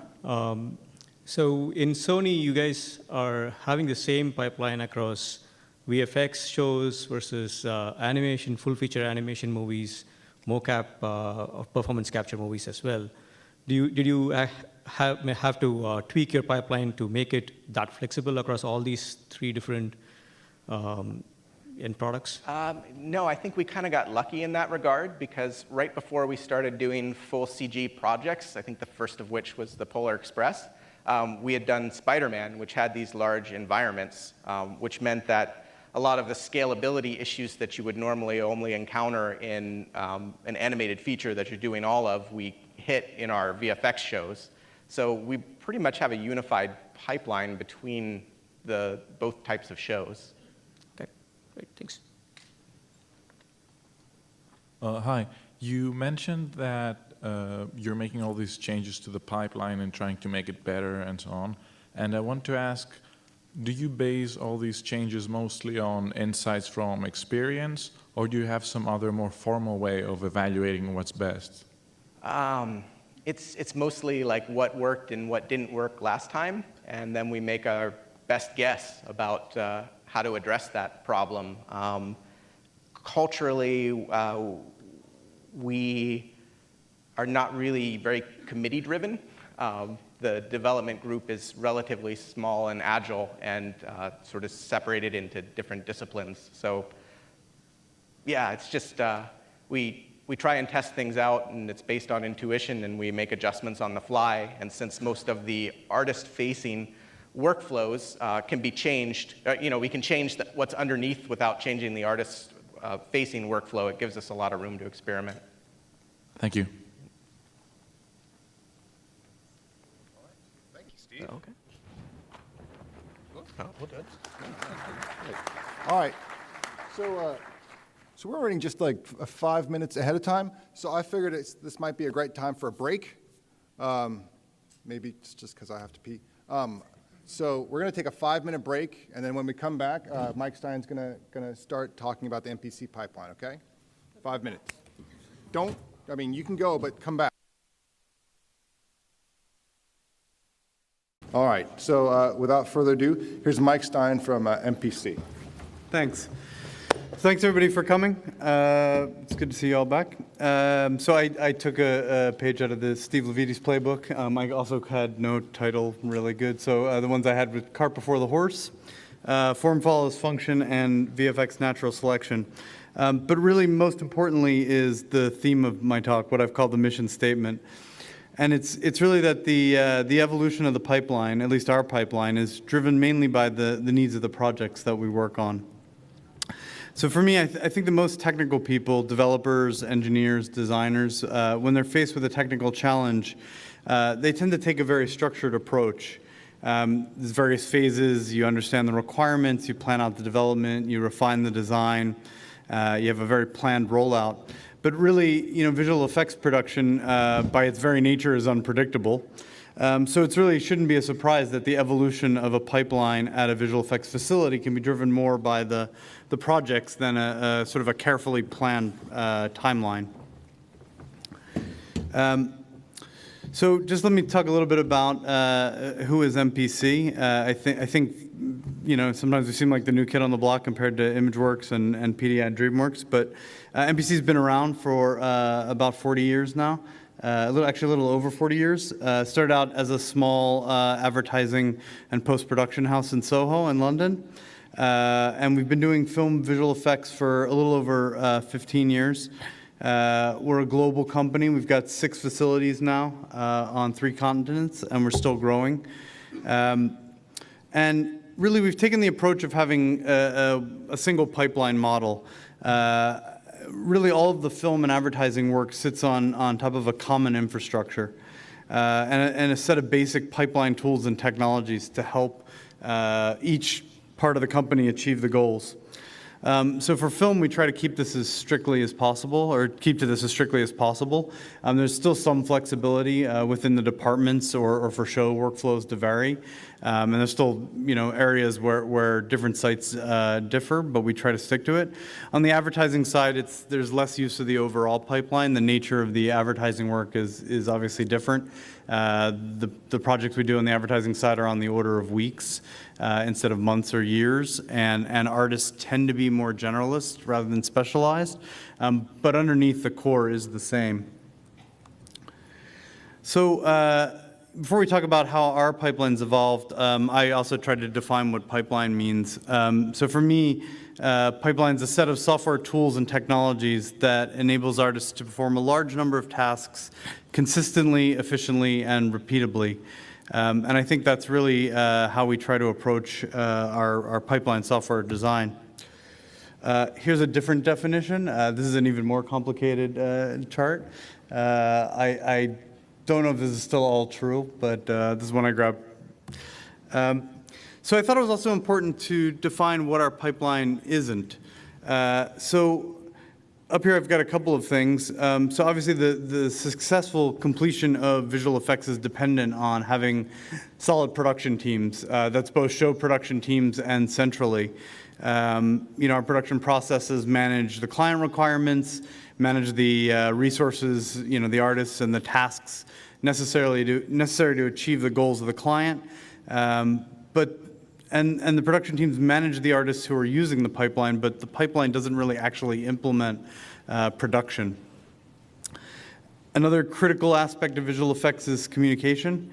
And obviously every step of the production pipeline requires many levels of communication between everyone. The pipeline, I always think of it as very separate from the communication, or as separate pieces. There's certain parts of the pipeline that drive communication. For example, knowing when assets are published and ready for the next department to use. That's clearly something that the pipeline implements, but the communication itself is separate. And lastly, visual quality. The visual quality is an attribute of the final product, and it's an output of the pipeline, but it's not actually part of the pipeline itself.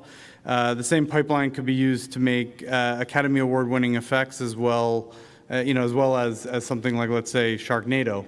And while each of these isn't part of the pipeline, they each have a clear relationship to the pipeline's role in creating the imagery. So, given a little context and a definition, but I want to talk really in my talk about how our pipeline's evolved, and almost every film we've worked on has shaped our pipeline in some way, but I've highlighted 5 films, and mainly from the last 10 years, that have defined our pipeline, and these changes are still the foundation of how our pipeline works. So about 10 years ago, we worked on a film called AVP. It was the first in the Aliens vs. Predators movie franchise. At the time, MPC was transitioning from a facility doing very focused small sets of shots to taking on much larger shows. We knew we wanted to become a top-tier facility, and the technical teams knew it was really important to have a strong foundation for the pipeline and the tool set. At the time, a great deal of the people who worked at MPC were homegrown. MPC was the first place they ever worked. Or at the very least, everybody was local to London. So everyone was kind of learning together how to grow as a company. But specifically for AVP, we had a new supervisor join us who was an industry veteran, had worked at some of the top facilities at the time. And he knew from his experience at the other facilities what MPC would need to get to the next level. And out of this came the Hub and the HubViewer. So the Hub was our first centralized asset management system, and it laid the foundation for the pipeline we use today. All the assets are tracked through a single system, and in-house and third-party tools could release assets to the Hub, basically, sort of tell the system that assets were ready, or gather them in. And the ability to store and retrieve, and most importantly, version these assets was critical for a modern visual effects pipeline. So the HubViewer works side by side with the Hub, and what it was really is, and what it is still today, a browser-based portal for viewing information about a show.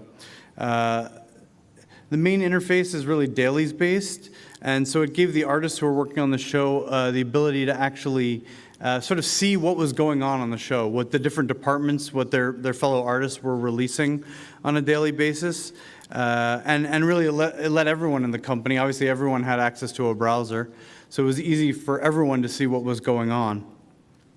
And it really gave everyone, I think, a wider understanding of how different departments work. Even if you were specialized in a very particular area, you could see what other artists and other departments were doing. And really from this point, we realized how critical it was to have a pipeline built around a single repository for assets and related data. And really important, that was the information about the show was available for everyone. So it was the beginning of how to communicate as a facility. So both the Hub and HubViewer are still in use today. And even in areas where we're rewriting or replacing the tech, which we are doing, the core concepts are still sound. The HubViewer is still valuable to us, but we have a talk actually on Wednesday about Review Tool, which is our RV-based next generation dailies viewer. And that's at the Put That in Your Pipe session. So the next one I want to talk about is Troy. And when Troy came along, which is about the same time as AVP, we knew we had a big challenge with the amount of crowd work that we had. Our client requested something that they refer to as infinite variety. And so we realized that we needed something beyond what we had at the time. So to achieve this vision, we created something called Muggins, which is our kind of our core 3D architecture and tool set. And to kind of handle our crowds, we chose a render time skinning approach. And so rather than writing a custom plugin, what we did was we came up with the idea of writing a single generic RenderMan plugin. And the functionality was abstracted at runtime. And at runtime, the kind of the generation of the assets was driven by scripts rather than compiled code. So we kind of consolidated all of our functionality into this library, and we defined kind of a scripting front end, both Lua and Python. So we had, this allowed us to sort of focus on having a robust set of C++ core technologies, and minimize the development effort for the tools. So we could write these scripts, of the form, let's say, load geometry, load skeleton, skin the mesh, render the mesh, and in the end, all of those calls would be translated to RenderMan. We also had the idea of a generic a generic render context. So the render scripts that we wrote didn't say create a RenderMan sphere, but just said create a sphere. And then under the hood, what Muggins would do would look for an implementation for a particular context. So if it was RenderMan, it would generate an RI sphere. If it was OpenGL, it would generate the OpenGL version of the sphere. So Didn't want to get too much into code, but here's a simple example of a Muggins deformer, and this is Giggle, our scripting interface. So it's about 17 lines of code. The first half tells Maya a bit about the input to the script, and our plugin uses this information to dynamically build the interface in Maya, which you see on the right-hand side. Obviously, a bit of an old slide, as it's an old version of Maya. And the second half is really the meat of it. So there's a deform function. It takes a set of points and manipulates it, resulting in this figure that you see here. The script's pretty well structured. It's easy for a technical artist to write, and it leverages all of our central technology. So I'll talk a little bit about our geometry caching. As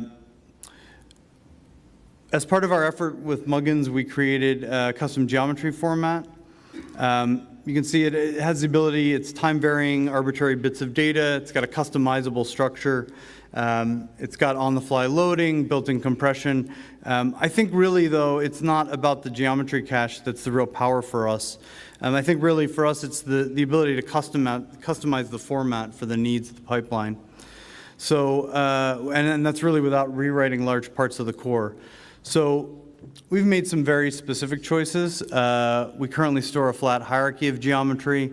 We output a file per frame, but there's nothing inherent in the core that requires this. And over the last years, we've been shifting away from some of this core tech, but it's one that we can do very easily without a lot of change. This last bullet point, though, here is really the power of our pipeline. Our render scripts, which do this late-stage asset and scene assembly, in doing that, we kind of unlock the power that we have in our own format. So we can store different levels of caches in terms of complexity. We can generate multiple cache formats in the same pipeline, and we can assemble them and use them in different ways downstream. So the next film is 10,000 BC, and as the studio grew over the next several years, the complexity of work also grew. For the work on 10,000 BC, we realized that our pipeline would struggle to handle the volume and complexity of assets that we had. Especially with the mammoths, each one was made up of hundreds of individual pieces, and this led to the creation of something that we call packaging. So packaging is basically a way to create a hierarchical structure of assets. So each individual character or environment or other high-level asset might be made up of hundreds or thousands even of individual assets, so models and textures, skeleton, shaders, all the metadata used to describe the asset. So these packages we created, these hierarchical representations, really took the burden of tracking which versions of which assets make up the higher level asset, took that burden away from the artists. So packaging was built very much on the hub that we had already created. The existing mechanisms of kind of gathering and releasing were there, but extending them further. We added representations of workflow, so how assets move from department to department were in the actual definitions of the assets. And we also added automation, so for any asset that's released into the system, new assets could be automatically generated. So I've got some slides that actually kind of show that a little bit better. So here we've got the assets that are in these slides are not from 10,000 BC, but I think it demonstrates it. So basically, we've got a Maya model. We've got a texture that's an input. We've got a complex shader network that uses the textures and attributes to generate the look. And all of that with packaging becomes this single asset that we call Pegasus.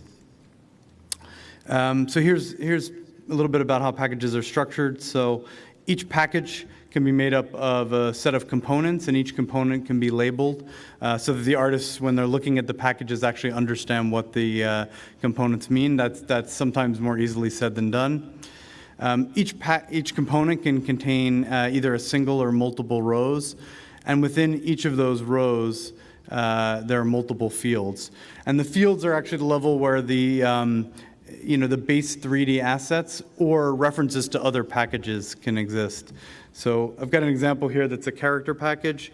So it's got a component called hero. And it's got a single row, and within that row there's both rig bound, the geometry and the information that's going to be used to generate the final geometry cache, and then the original model itself. So here's the actual values that would be in the fields.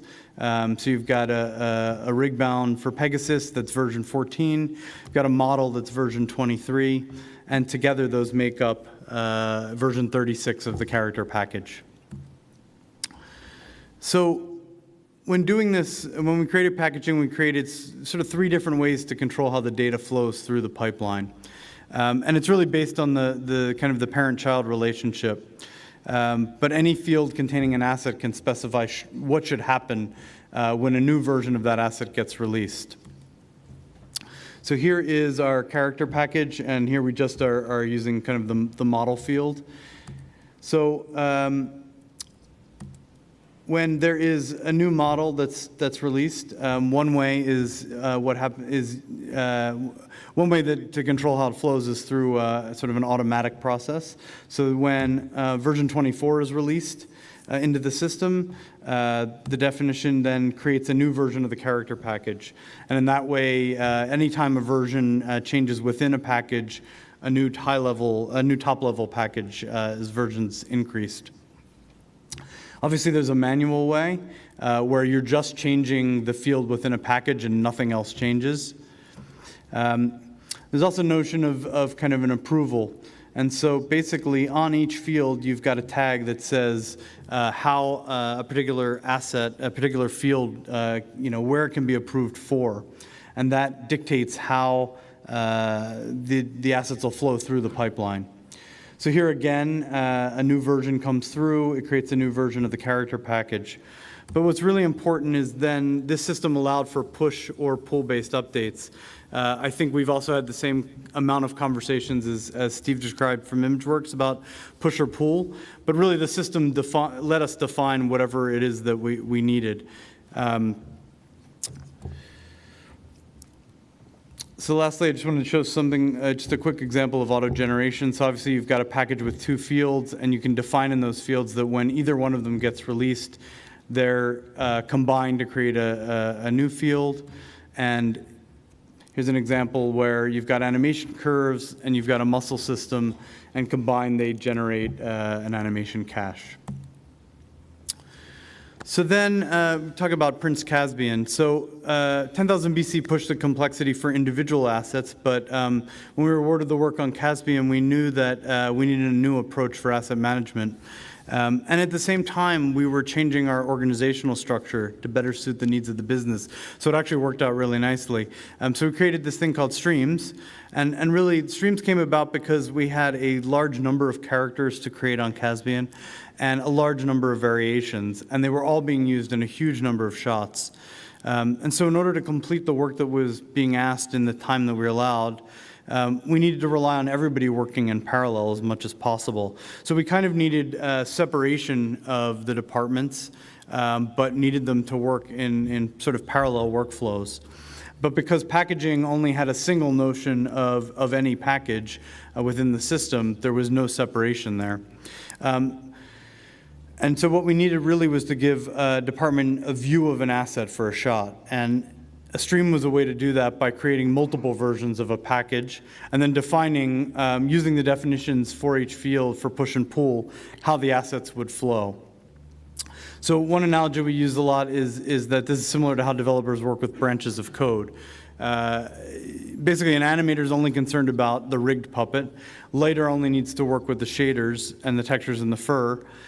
Each asset is kind of separated out to facilitate moving the data through the pipeline and publishing the approved version so the next department can, in the line, can pick it up. So here's an example of how this is structured. So here we've got 3 different streams for one character. We've got a light stream, a texture stream, and an animation stream. In the texture stream, we define a model, a variation setting, and a texture. In the light stream, we use those 3 fields, but we also need the fur information and the shading to be able to light the character. In animation, they care about the model and the variation, but they're not that interested in the texture, but they are really interested in the skeleton and the rig puppet and rig bound. The rig puppet's what they use to animate with, the rig bound's what gets used to generate the final cache. And so you can see that, whether it's push or pull, this is the data that flows from the texture stream, both into the light stream and the anim stream when things are published. This is just a chart of our different departments and how data flows. Again, it's just to show the kind of the complexity that we're dealing with and why we needed streams. So I want to talk a little bit about our kind of comparison of locking assets off for render. What packaging and streams do really nicely is give a facility for doing this, and it just falls out naturally.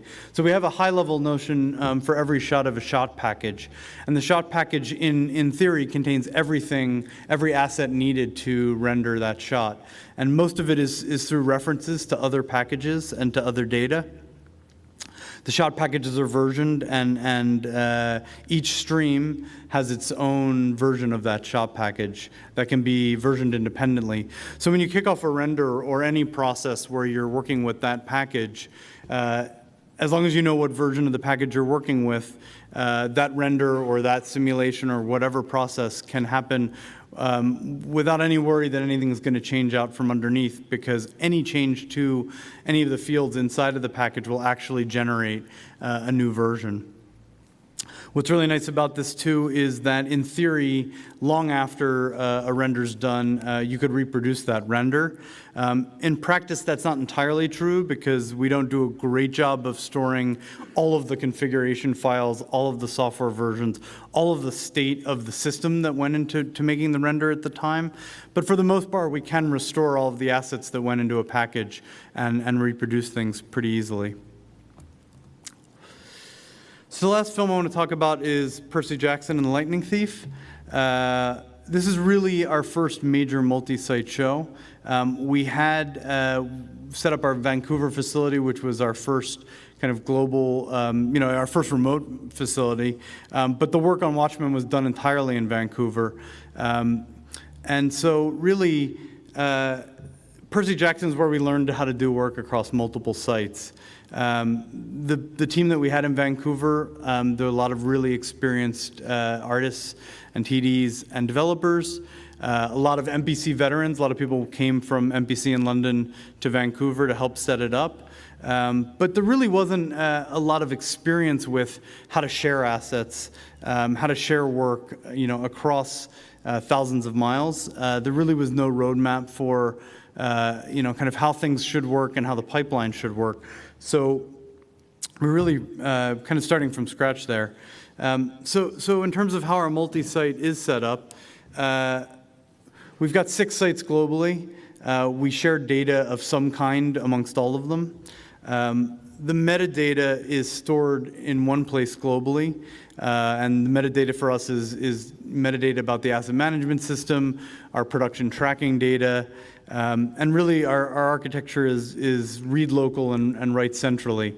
So every site has, can do quick reads, but the write takes a little bit longer because it's coming back to London.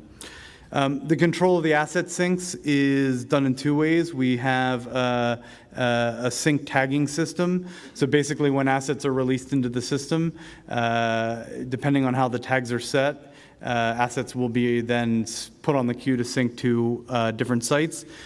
Tags are per site, so you can control where it's going and what's going, and that's usually set up by production. There's also the ability to do manual syncs. And if there is some data that's not being synced, or you just want to share data for testing, there's a simple UI and there's some command line tools to give artists and the ability to do that. We have a sync queue for managing the syncing between the sites. At the software level, it sits on top of our kind of infrastructure piece for managing our file system, and that's all sat on top of Aspera and rsync and Technicolor's TPN infrastructure, which is its production network for sharing data across the globe. We do a lot of remote reviews, again using our RV-based review tool, also through Cinesync. We do a lot of remote communication. We've got kind of our own internal IM, do a lot of video conference, and that's both in screening rooms with polycoms and now doing a lot of desktop video conferencing. And really, we've got the single pipeline approach, to me, enables us to really have consistency between the sites, but it lets us set up new sites very easily. We've just recently set up our new Montreal site, and it was very straightforward to set up based on having this single pipeline and knowing how it should work. So I just wanted to, even though the films are a driving force, it's really important, I think, to talk about what happens outside of the film-driven work in the pipeline. A pipeline driven by shows has a lot of disadvantages. The main one for me is the large amount of legacy that you create. And I think over time, for a visual effects facility to be successful, it really needs to take a step back from the projects and evaluate and address the legacy. So one option is to actually support the legacy that's there. I think a lot of studios do this by default, but really it's important to actively think about whether the cost of the legacy, the technical debt, is worth keeping. And I do think that that's a valid option. Resources to address the legacy are usually very constrained, and so making the right choices is really important.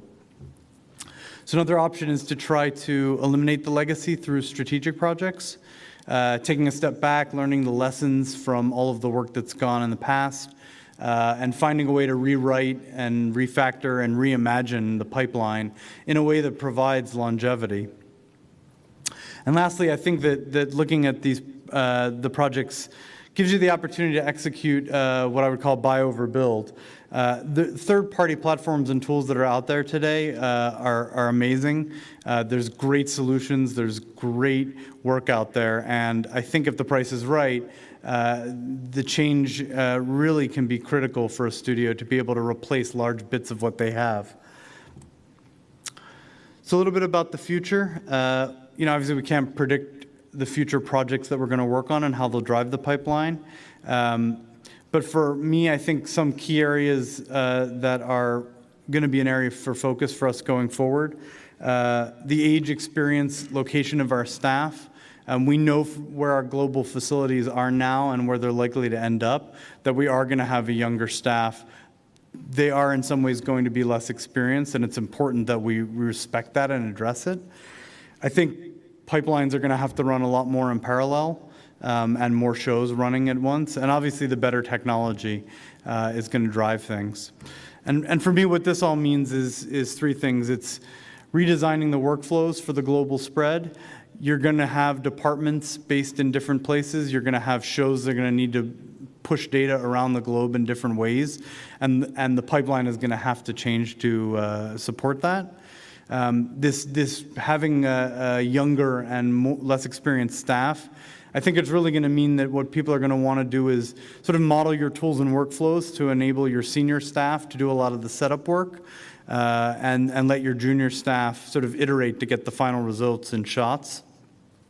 And really for the software and the pipeline, it needs to be frameworks rather than just a sort of disjoint set of tools. And lastly, redesigning our tool sets for simplicity and robustness, lower learning curve. That's really going to make a big difference, I think, in our pipelines in the future. So that's really it for me. We are hiring globally for the projects we're working on, and that's my talk.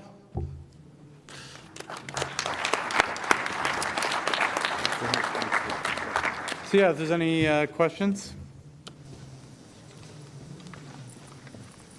Yeah, Dave Levy, The Mill. With your read local, write central, as opposed to a round-robin system, do you find any do you have any solutions for line breaks? Loss of connection? No, I mean, we do rely on sort of being able, we use SQL and we rely on it to be able to replicate and to catch up when that happens, but we do run into problems when that happens. That's a big problem. Not just for our databases, but for all of our infrastructure, our sync queues, our software kind of services that we provide globally. If a site goes offline, even our software deployment, if our site goes offline, that does create a problem, and we have started to address that a little bit, but we do realize that that's something we need to address better in the future. Okay. Hi. I got one question. In fact, it's for all of you guys. You know, you do use external vendors to, you know, help you on some of the projects. So how much of your pipeline, you know, extend to those vendors? Sorry, the last part, how much of the pipeline? Extends to your vendors. Is like pipeline stops at the door, or you actually have some kind of like moving forward way to get things in and out in a organized way? Well, we have great relationships with all of our vendors, and so we work kind of with them in a number of different ways. We sort of, you know, we try to figure out what's the best way to use the tools that they've created and integrate them into our pipeline. We also hopefully inform them about the kinds of things that we need out of the tools. So this is, you know, SIGGRAPH's a great opportunity to sort of meet with them, but we also talk to them throughout the year. And I think that really is something that's a good point, is that not only are we collaborating you know, with the productions internally to find the best pipeline, but collaborating with our vendors. They're interested in having us use their products and use them more, so they want to hear from us how we want to use them. Does that answer your question? Great. Thanks, everyone. Thank you.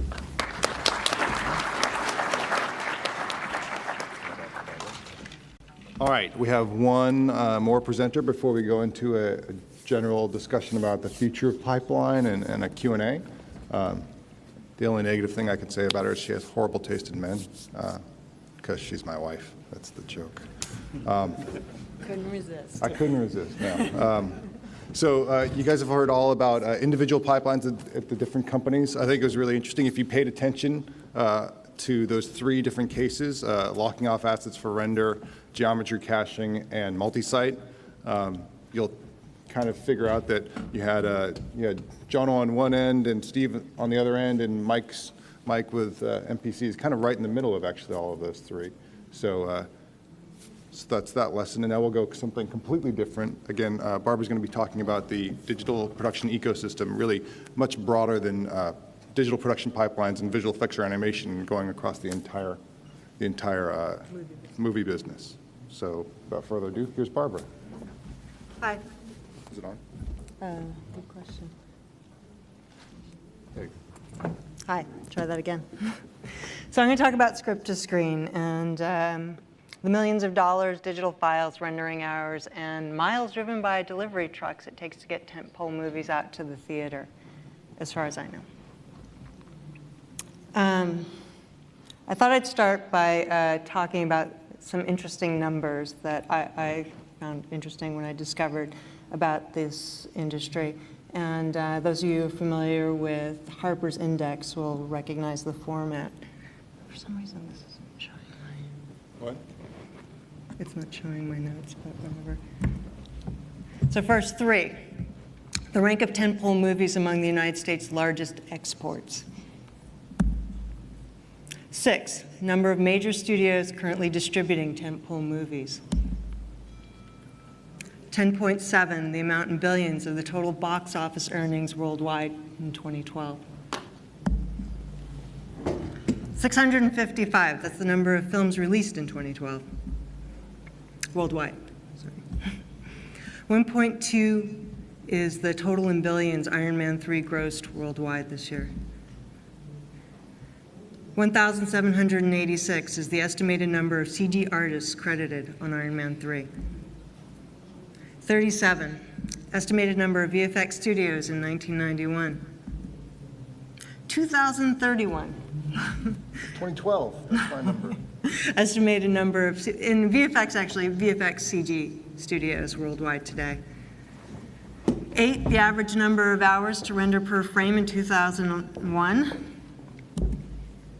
8, the average number of hours to render a frame in 2013, and some of you know the law I'm referencing there. That's Blind's law. 22.5, the amount in millions Australia would give Disney to make 20,000 Leagues Under the Sea in Oz. Is that better? Yes. And 66. That's the percent of this year's Best Pictures nominees that were lensed on film. So, speaking of film, it'd sort of be remiss to talk about the digital production pipeline without talking about film first. It's been around for over 100 years, and for the longest time it was how we captured, presented, and archived our movies. And it wasn't until Toy Story 2 that we're actually able to distribute a movie to a digital projector in the theater. And even then, that was about 250 screens. Even today, I should say, no large feature is released without at least some amount of film prints. DreamWorks Animation's Turbo, which was released this past week, actually had 1,600 prints. So how did these movies get made? Whoops, sorry. By talking over me. I made a little movie, and I know you're going to get to see so much really awesome imagery and visual effects this week that I thought it'd be ridiculous for me to try and compete with that, so I did an extremely lo-fi version of a movie that's going to walk you through sort of the high-level process of how these big movies get made, so I'll play that right now. It usually starts with one or many highly creative people coming together around an awesome idea and turning it into a script. They then take that script to one of the 6 major studios who can afford to make such a script to ask for big bags of money. After many lattes and lunches, one will finally say, yes, let's look at making this script, which in mobile speak means how much is it going to cost and what's my predicted margin. The latter calculated from projected DVD, VOD sales and foreign market share. The script then gets handed to a producer who decides if these are the right highly creative people to make the movie. If this is the right time to make the movie, if the movie will be good for making future movies, i.e. franchise, what the opportunities for merchandising are, and so on. Some shuffling of key players may occur. The script then gets broken down for budgeting and bidding purposes. To determine the cost of making the movie, the script is first divided into above-the-line and below-the-line costs. Below the line is crew contracted at a set average rate, often based on union rules. Above the line is for folks whose fees often defy logic, and for whom the highly creative people will argue that films simply cannot be made without. Next, they will break down the cost of things like wardrobe, sets, equipment, and other production-related expenses before moving on to post. Visual effects is considered part of post-production. On a tentpole movie, this can mean every single shot. So budgeting for VFX is a complicated process, addressed most often before a movie can be greenlit. Enter the VFX producer. The script is broken down by identifying all the shots that will need CG work. This can range from wire removal to full-blown CG character animation. The breakdown is then sent to any number of VFX houses for bidding. This usually requires back and forth, over costs, incentives, and rebates before an award is made to a vendor. By that point, it's quite possible that production has already started principal photography, and that the director has added scenes that were never in the script. You know, the one everyone bid against. And the show is quite possibly running behind schedule. Given the limits of time and money, VFX that went to 1 or 2 vendors may now be distributed across 7 or 8, and everyone would be waiting on editorial to tell them what shots to use. Of course, the editor is waiting on the director, who is arguing with the producer for more time and money, and the producer is busily assuring the studio that things are still awesome. After many months and millions of rendering hours, it all magically and exhaustively comes together in time for final conform, color grading, mastering, and release to theaters, day and date around the globe. All going according to plan, the picture will print money for years and years and years to come. And that's exactly how it happens. Okay, so tentpole movies. We tend to think of tentpole movies as big action movies, and they are, but not all tentpole movies are action movies, actually. It could be a drama, it could be a comedy. One thing they do all seem to have in common is they're all visual effects movies. A movie like The Great Gatsby actually had over 1,500 shots of visual effects. And if you're one of the, I don't know how many people, 5 people who saw Hangover 3, there was a CG sequence involving a giraffe being decapitated. I've heard, I didn't see it. But if we look at this from a facility perspective, sorry, I don't have my notes, so it's I apologize. So looking at it from a visual effects or CG animation facility, and we break it down into phases, you have pre-production, production, and post-production. In pre-production, it's very much focused on the R&D. You know, how are we going to actually pull this shot off? And maybe some conceptual art that's going to look at how is this going to look. There could be some building of assets to go back and forth with the studio, and some pre-visualization to help key off of how is it going to work within the shot or the sequence itself. Production is usually when pipeline kicks off, and pipeline tends to be like, okay, we're ready to go. We set up the show, and things move forward from there. And that's when you break down into you have your character department, you have layout. We all know the components of that. From a studio perspective, though, the pipeline ecosystem looks a lot different. Visual effects and animation play a component of a much larger engine that's working on building the final product. And in the studio's perspective, pre-production could take anywhere from 6 months to 10 years or longer, where they're focusing on the script, the budget, the cast, everything that it's going to take to make and tell that story, and hopefully tell that story again and again and again. So if we look at this from a third-party software perspective, it's even more interesting. I mean, there are an enormous amount of software that's involved in every aspect of the process, from pre-production through to post-production. And these tend to be narrowly focused, very specialized pieces of software. And where pipeline comes in is that there's a need to import and export and process all the data between this software.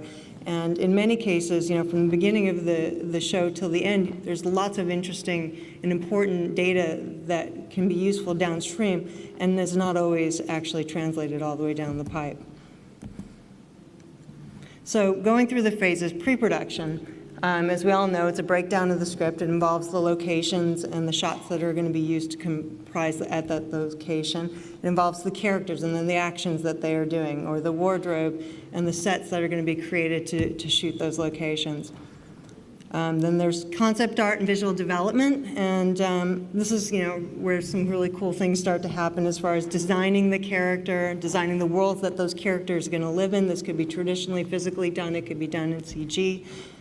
And then the previs and storyboarding. This is really important for actually planning out the scenes and the shots that are going to be created in those scenes, what the camera's going to be, what the lighting's in. This has become an important tool on the studio side for determining not just the technical aspects of how you're going to go about shooting it, but also the budget and what the constraints might be for achieving those shoots.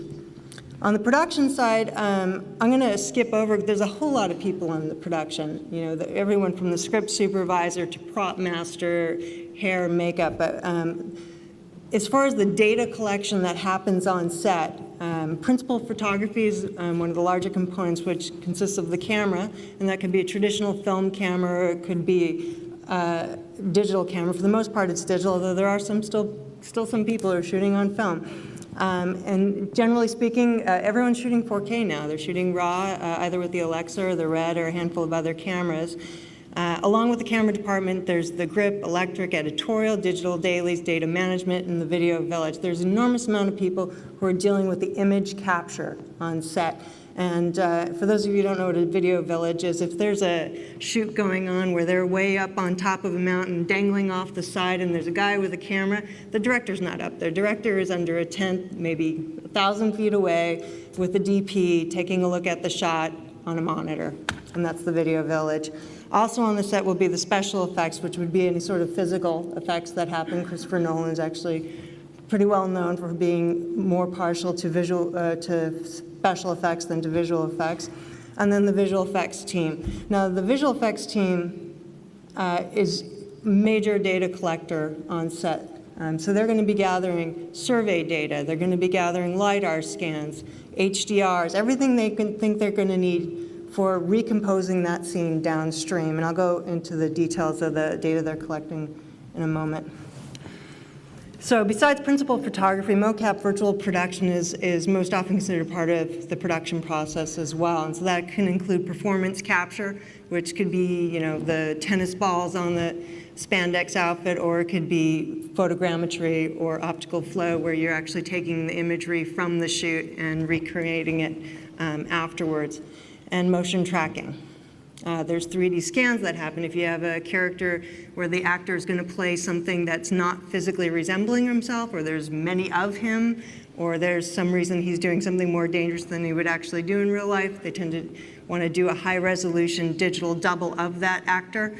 That can involve 3D scans, both of the texture of his look, some densitometry of his face, all the elements you might need for capturing the performance, which could include a fact scan for his facial animation to recreate that character in the digital world later down the stream.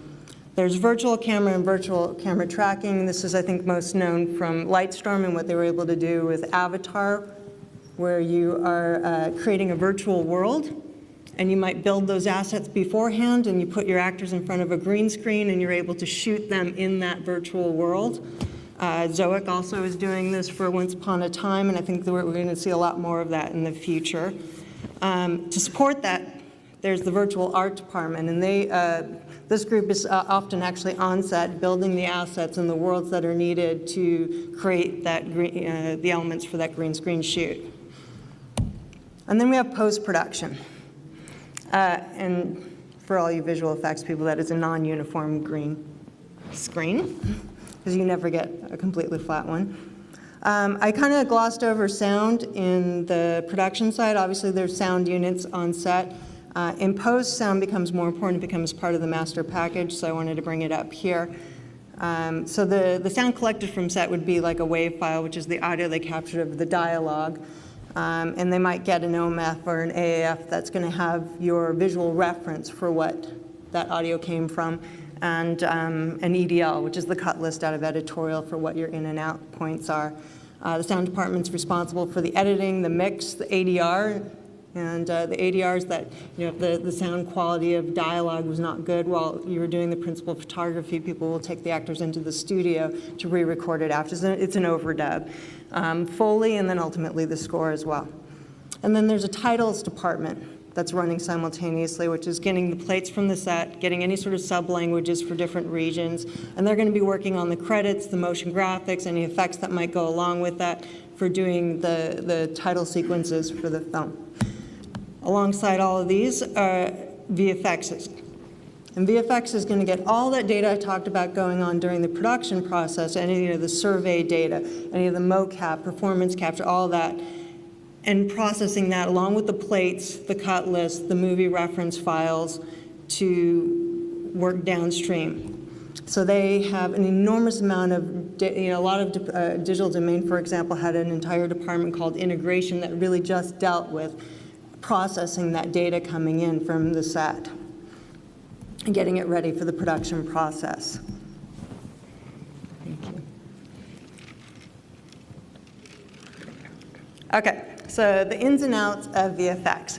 I always found this really fascinating that such a high-tech field as visual effects had such an interesting and somewhat archaic-looking process of managing how they planned out the work that they were going to do. So they get a shot breakdown, and with the whole array, and you may have seen this around, of different highlighter pens, would go through and mark off all the assets that needed to be built, all the shots that were going to be done, and then what level of complexity they might be, so that we could bid on how many days it was going to take to do this work. And that often meant, okay, it's a whale. I made a whale a few years ago. It took me about this long. I think it might take me about that long, or maybe a day less this time around. And then all of those bid days get aggregated into an Excel document where they determine the schedule, and that gets handed off to usually a coordinator who inputs it into a production tracking system, whatever the internal production tracking system might be at the facility that work's being done. But ultimately, it's meant to manage that the plates coming in, and the beautiful effects going out. So next up, once the visual effects and the sound and titles are all ready, you move into mastering. Mastering consists of grading conform. So you get your plates, your titles, your visual effects, and most often they're being delivered as DPX or TIFF now, although we're starting to hear about some EXRs coming in. And they get conformed to whatever the final cut of the movie is going to be. The color grading is really based on, I mean, I could go into detail, I don't think I'll have time today, but it's based on what the exhibition or what the final output is going to be. So, you know, usually it's the highest priority, the highest superset. If it's for 4K digital cinema, then they may, well, hopefully are grading for 4K digital cinema, and then all the derivatives come from there of all the different mediums that you can, and platforms that it can be screened on. So from the grade and conform, you get a final DCDM, which is your digital cinema distribution master, and film. You can go out to a film recorder, but for the most part, you get a digital cinema master, and from that you might also make a digital master for stereo 3D. And actually in stereo 3D you might make an IMAX master, or you might make the Real D's new Lux master. Each of those require a new master, a new grading, highly likely a new grading based on the type of projection system that you're using to display it. So with the imagery, it's now married to the sound and whatever the data stream it's going to go to. It's usually an XML file that explains what kind of data stream it's going to be played back on. And that becomes your DCP. So that's your digital cinema package. Those packages are what are actually sent out to all the different theaters. So you'll have a DCP for every platform that you might show your title on. And if you're a major title like a tentpole movie, you're going to have the film, the digital cinema, the stereo, the IMAX, all the versions I mentioned. But you're also going to have another master for your DVD, your Blu-ray, your web, your mobile. And in addition to that, you're going to have different versions for whatever localized territory you might be going to, and that might be subtitles. It may also require dubbing of languages for those regions. So again, a lot of masters. Distribution.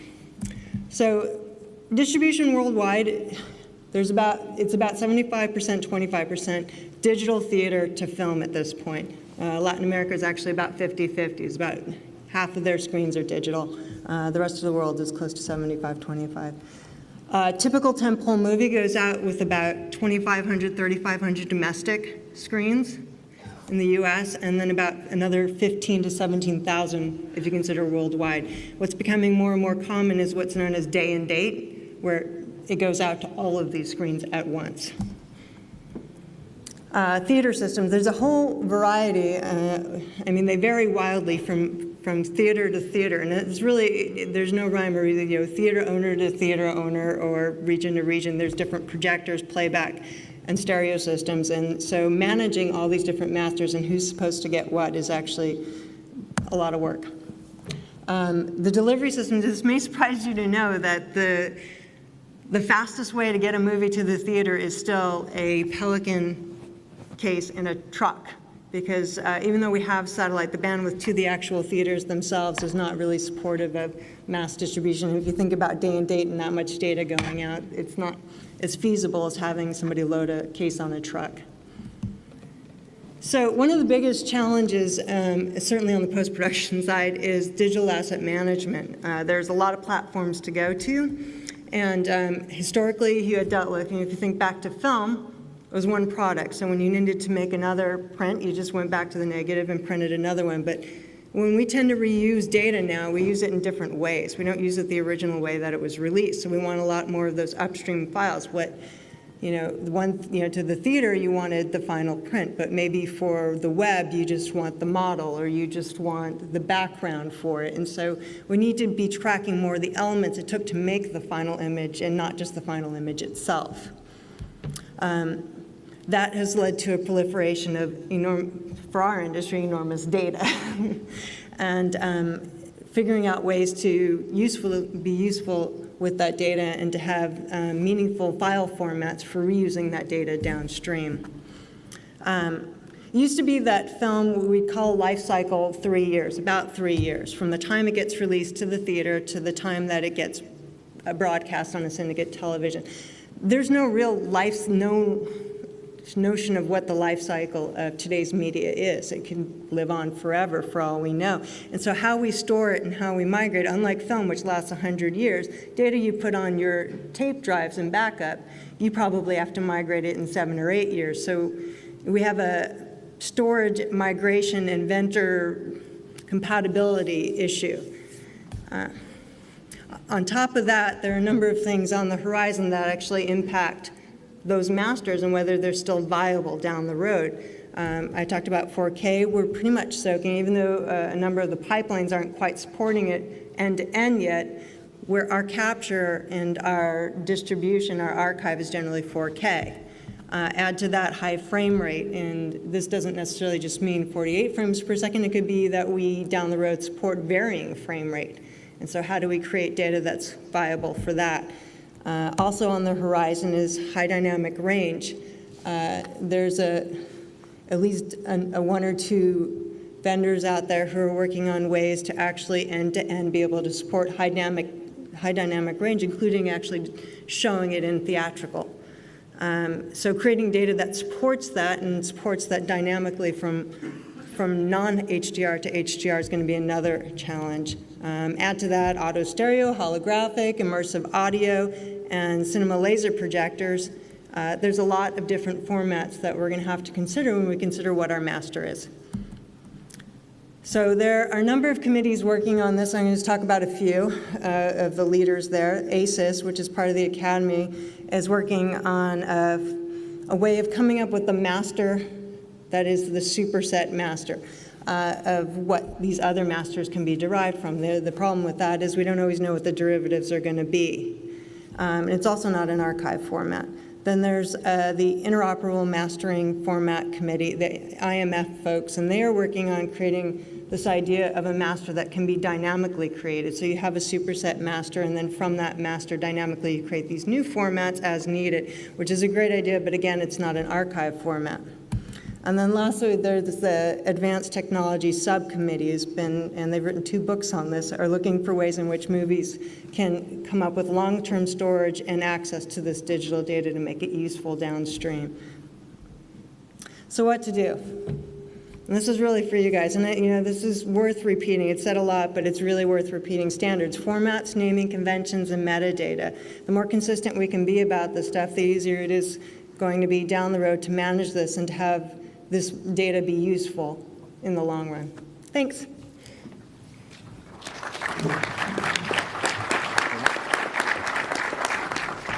So, okay. Do you want to take your computer? Thanks. And the microphone. So what we're going to do now, once I get the microphone on. Let's see. Testing. Good? Yeah. All right. What we're going to do now is switch here. I didn't really have a joke for this one. It's the only other pipeline image that I found that was at least a bit humorous. Although if you see building an oil pipeline with a flawed bidding process, a good old boy network, inappropriate contact with bidders, no guarantee will actually ever be built. It's kind of like a digital production pipeline, isn't it? Oh my God, it's really late, isn't it? All right, here, this is what I really meant to do. So what we're going to do now is we're going to talk a little bit about, we've talked about the here and now of what production pipelines are today, both digital and the entire production pipeline of making films. Wanted to talk a little bit amongst all the panelists, so make sure that all the microphones are on, about what the future of pipeline could be. And I have a few contrived questions here, but very much welcome questions from the audience. First, we'll talk about the future, and then just general questions from the audience across the entire panel. Okay?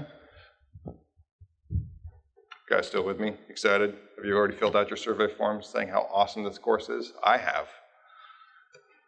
All right. Wow, that's really big. The cloud. All right, this is for all you guys. And people really didn't, I think Jono mentioned Perks is going to the cloud, but people really didn't talk about the cloud in their presentation so far. When will cloud storage, processing, and rendering become a viable solution for production pipelines, and how will that change the pipeline? Anyone? You guys were supposed to read these questions and have answers ahead of time. All right, Steve. Good. John, why don't you move over here so you guys are all on the same microphone.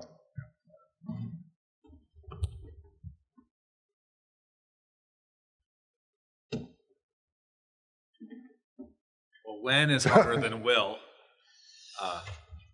It seems inevitable, and we want to do it, and we want to be more distributed, and we want to be all over the world. And looking back on how our pipeline evolved, NFS was really sort of a amazingly key enabling technology for making all the facilities work. Prior to NFS, you cared so much about what machine your data was on, and there was all these facilities for moving it from one machine to another machine in the same building, and that was really hard. NFS just freed us of that. I don't know what machine any of my data's on ever in the building, but we need sort of that NFS for the cloud, that ubiquitous layer that everyone can lean on, that's going to make me not care what building it's in anymore. And I don't know where that is. What do you think about object storage? Are you not a disk man? I don't know. You don't know object storage? All right, these are pipeline people, not infrastructure people. I think that cloud as a term is pretty interesting because internal to our own studios, I feel like we already are working with the cloud. It's just not some third-party service with worldwide access beyond the world, the wideness that is our studio already. Well, I think one of the differences might be, so when people think of the public cloud, which is what you're talking about, the difference between private or colo and the public cloud, are things like Amazon Web or Amazon Web Services, right? So even though you have everything in your cloud, you have a fixed amount of processing power, right? Whereas theoretically, and they'd love to charge you for it, Amazon will let you scale up to however many render hours you want to use. I think the practical matters. Some of them are the legal things of like when your clients, where you're allowed to store your information and the security of that. But the biggest thing right now is just the data transfer costs. I mean, when I mentioned that like there might be a terabyte of textures contributing to a single render. I mean, if you went through Amazon EC2 to store your terabyte of textures with the disks that were fast enough to make that practical from a rendering standpoint, it would still be pretty expensive. So it does seem like it'll be inevitable, but there'll need to be like much faster bandwidth and lower costs for that stuff, in my opinion. Yeah, I mean, I think we all have sort of mini private clouds, and we do a lot of rendering in Las Vegas. And what's interesting is that the way it's set up now, the hop from Glendale to Vegas is actually faster than the hop from Glendale up to Redwood City. So two sites that we think of as being us are not as quickly connected as a site that we're not us, that is rented and it's not our machines and stuff like that. So that's changing really fast too. I think it is the data, the amount of data that we're dealing with. And so if the solution has to be that you've got to get all of that data that you use to the cloud to be able to take advantage of it and then get it all back, then I think that's still the limiting factor. But there's other ways to solve that problem. If the artists can be working where they're actually working remotely rather than working locally, and all the data is somewhere else, then that's one way. I think maybe the easier question to talk about, at least for me, is the second part, which is how will it change? I think that it's clear, even when preparing for this talk, there's things we do that are, I guess for lack of a better word, a bit sloppy because it's all in-house. And if we had to put that all on the cloud, we'd have to tighten that all up. So I think ultimately it will abstract away a lot of things, like Jono said, the way NFS did. But it'll also make our pipelines be even tighter than they are now because they have to work in a much less controlled environment. Well, let me ask a question. You guys are all major studios right now. How many are artists still accessing files directly? I mean, you have URIs in some locations and asset management systems. Do you still need to allow for that? You mean like, are they actually working with open of a file name versus using something to look it up, right? Which would enable you to be able to go to the cloud, right? Yeah, there's still, I mean, even just a Maya scene, they're still opening those, by hand in some cases. Or so maybe there's one level of abstraction, but it's not enough to make it. I don't think it's enough yet to make it work kind of where they don't know where it is. And even the file system itself is like an abstraction to different volumes. I mean, within our facility, it's called a shot tree. So you don't know what disk or what machine something actually lives on. I don't know that the cloud changes that except for putting more kilometers between you and the data. I think there's one other thing that's and maybe this is secondary to the actual data problem, but it's if you can ramp that storage or the compute power up and down, who controls that? So all of a sudden you need a whole set of systems for controlling the cost aspect, a set of, or maybe it's just a retrained staff for managing the technology aspect.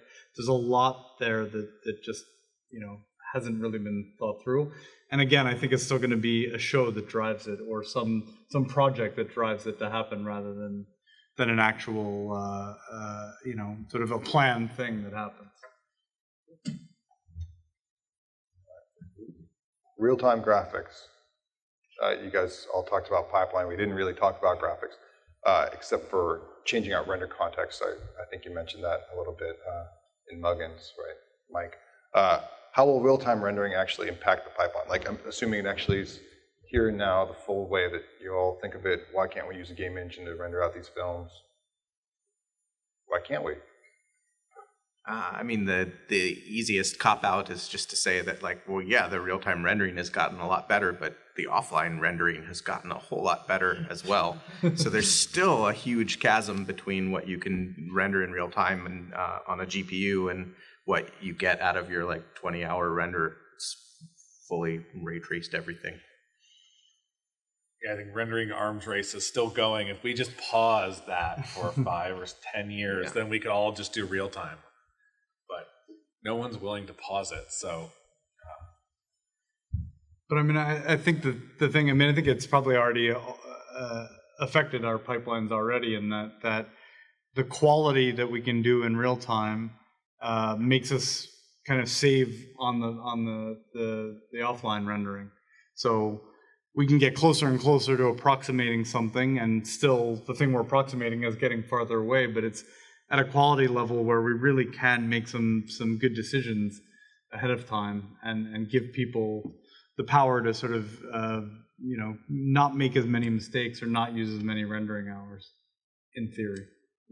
So we have smaller render farms than we did before? Well, it's I think it's interesting enough that you can start looking at cost, right? Is it how much, is it cheaper to just buy a bunch more, expand your render farm, and or can you actually, you kind of take into account render farm costs and artist costs and time to do real-time rendering, or even not real-time, but just interactive rates, and make some actual decisions there. Whereas I don't think in the past there was nothing, it wasn't as close.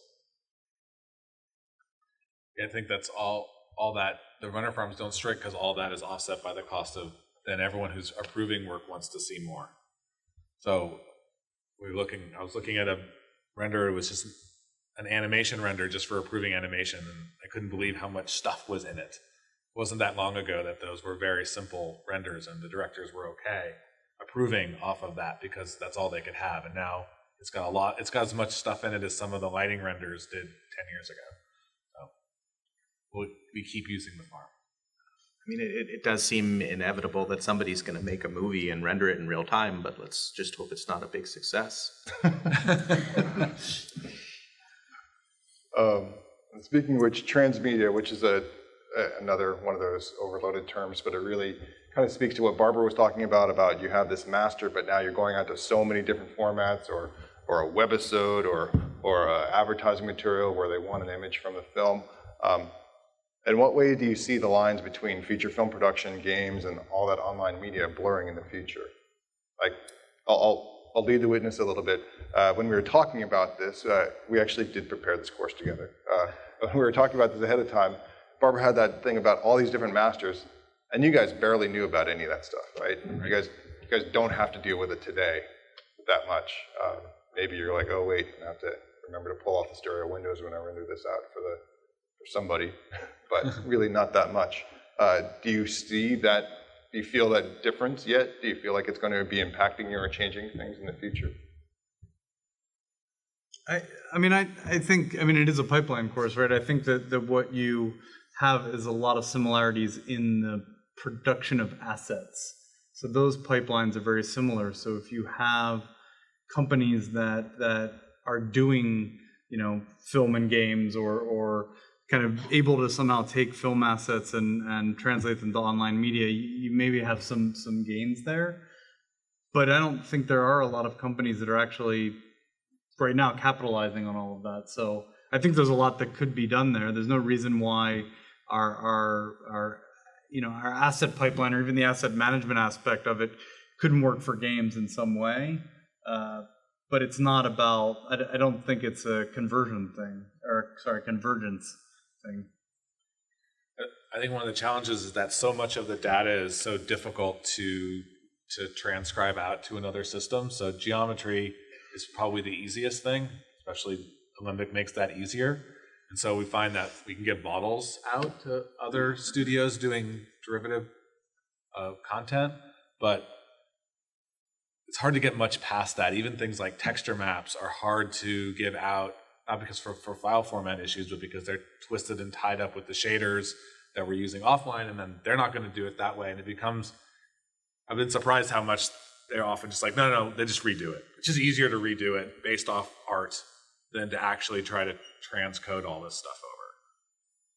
Yeah, I mean, just as an illustration, it's interesting. You look at some place like Blizzard, right? And they make games, but then they also have like a world-class cinematics department that makes great images. Like relative to the amount of movie content, it's not that much per year. But this World of Warcraft movie, they're not talking about the Blizzard cinematics department doing it. It's still going to go to like some studio that's more geared towards movies. I don't know exactly why that is, but it seems like it must be a pipeline issue since their tool sets are pretty similar. They render in RenderMan. Do you have any thoughts, Barbara? Since you're talking about the bigger picture, and this is more of a studio issue than a visual effects or animation vendor issue? I guess the only thing I would add is I think that Transmedia and the fact that these different platforms, they're starting to look at them interacting with each other more on the exhibition side, that it's going to force the issue. We're going to have to figure out ways that it's cheaper to do that and to reuse those assets and maybe share those assets across the different platforms. I think it's going to come your way.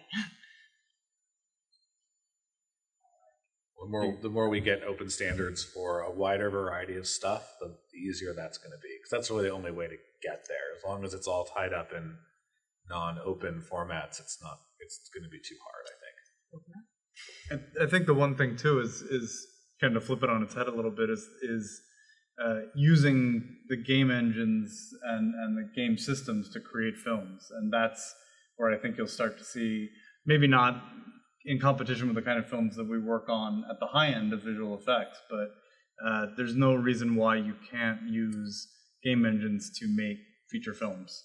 And there's a lot of content being created with game engines, so it's only a matter of time before that gets closer. I have no idea what question's next. Random bubble. Wow. Big data. Okay, Barbara was talking about this a little bit. 4K, high frame rate, HDR. All that stuff's happening. How does that actually affect the pipeline? Does a good pipeline actually even care about that, or it just magically handles it and you just assume that the infrastructure is there to handle it? So far, I think it's more of an infrastructure issue than the pipeline. The pipeline doesn't really care what the frame rate is per se, unless it's hardwired. It's just a matter of can you push all that extra data through, and you make decisions like at what point do we render at 4K, if ever, for 4K delivery. Well, it's actually interesting because you say that. I can't remember if you covered it in your slides, but when we were talking ahead of time, one of the drivers for something like, or one of the things that was a challenge for VMP, right, was when Sony first started doing stereo, which now isn't on there because we all do stereo movies as a part of life. You were doing it as kind of not a post-process of stereo, of what we think of as stereo conversion now, but doing the stereo frame 6 months later. Yeah, and that was interesting because it was more of a business problem than a technical one in that early stereo shows, and we've been doing them for quite some time now. I think our first one was the Polar Express. They were bid out. The stereo portion of it was bid out as a separate show with a different producer and different supervisors and different artists. And usually the studio didn't decide in advance that they even wanted to do something in stereo. So this second team of people might come along 6 months later and have to reproduce these images. And it was easy to argue that it would be more efficient to have the artist who has everything online and knows how it works producing that separate eye. So our pipeline really had to adjust to really lock down that information, and stereo was a big driver of that.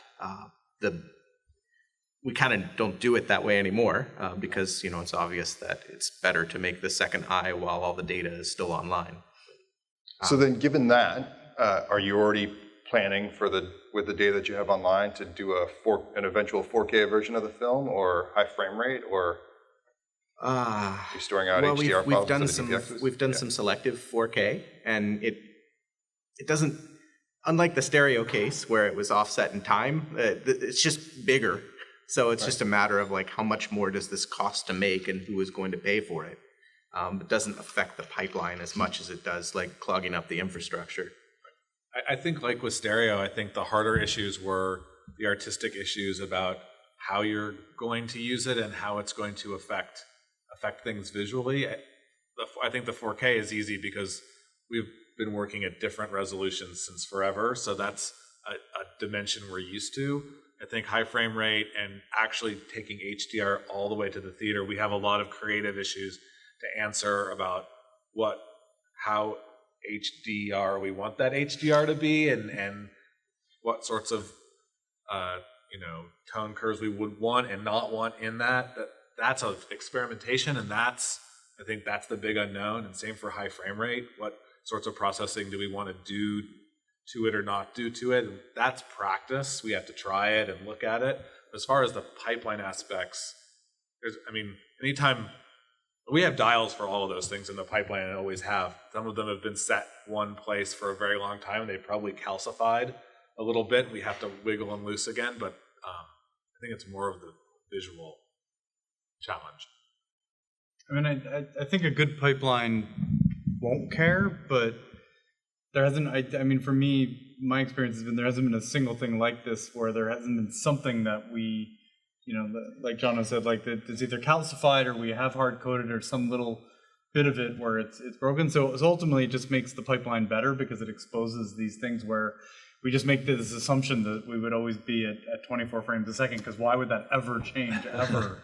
Right. And then it does, and you're not prepared for it. I can't imagine how, but we do a lot of work with retime where things are retimed, and I'm sure with high frame rates and retime things will go weird for a bit, and then we'll figure out how to make it work better and get it back on track. But yeah, I don't think any of these are going to be major. So I guess the question is, if you don't think they're major, you're not necessarily doing any preparation for them, right? Like if you think about, I was at Digital Domain when that stereo conversion of Titanic came out, and they started asking us about some of the assets from 1997, and we clearly didn't store that. I think we actually stored stuff in 8-bit back then, even, right? Thinking about 8-bit, if we wanted to do HDR Titanic in another decade, just to milk that thing a little bit longer. Have you guys thought about what you're actually storing as part of that final archive of the film, rather than just 2K DPXs or 2K EXRs even? For us, I think we've thought about it, but I still think it's going to be really a project that drives that, right? Where a client comes along and says, it's all of those, and we want it for the same price, and we have to figure out how to make that happen. And it's money, right? We're all operating on thin margins as it is. To try to do something forward-looking, like render larger, or because someone might pay for that later, is not going to fly. And I think we would love to do all those things. We're just not sure or if audiences will pay for them. It's particularly complicated when your studio's parent company is an electronics manufacturer that makes 4K capture cameras and projectors. So often it comes up for non-artistic purposes, it would seem. All right, the audience is still alive. There's a laugh. Good.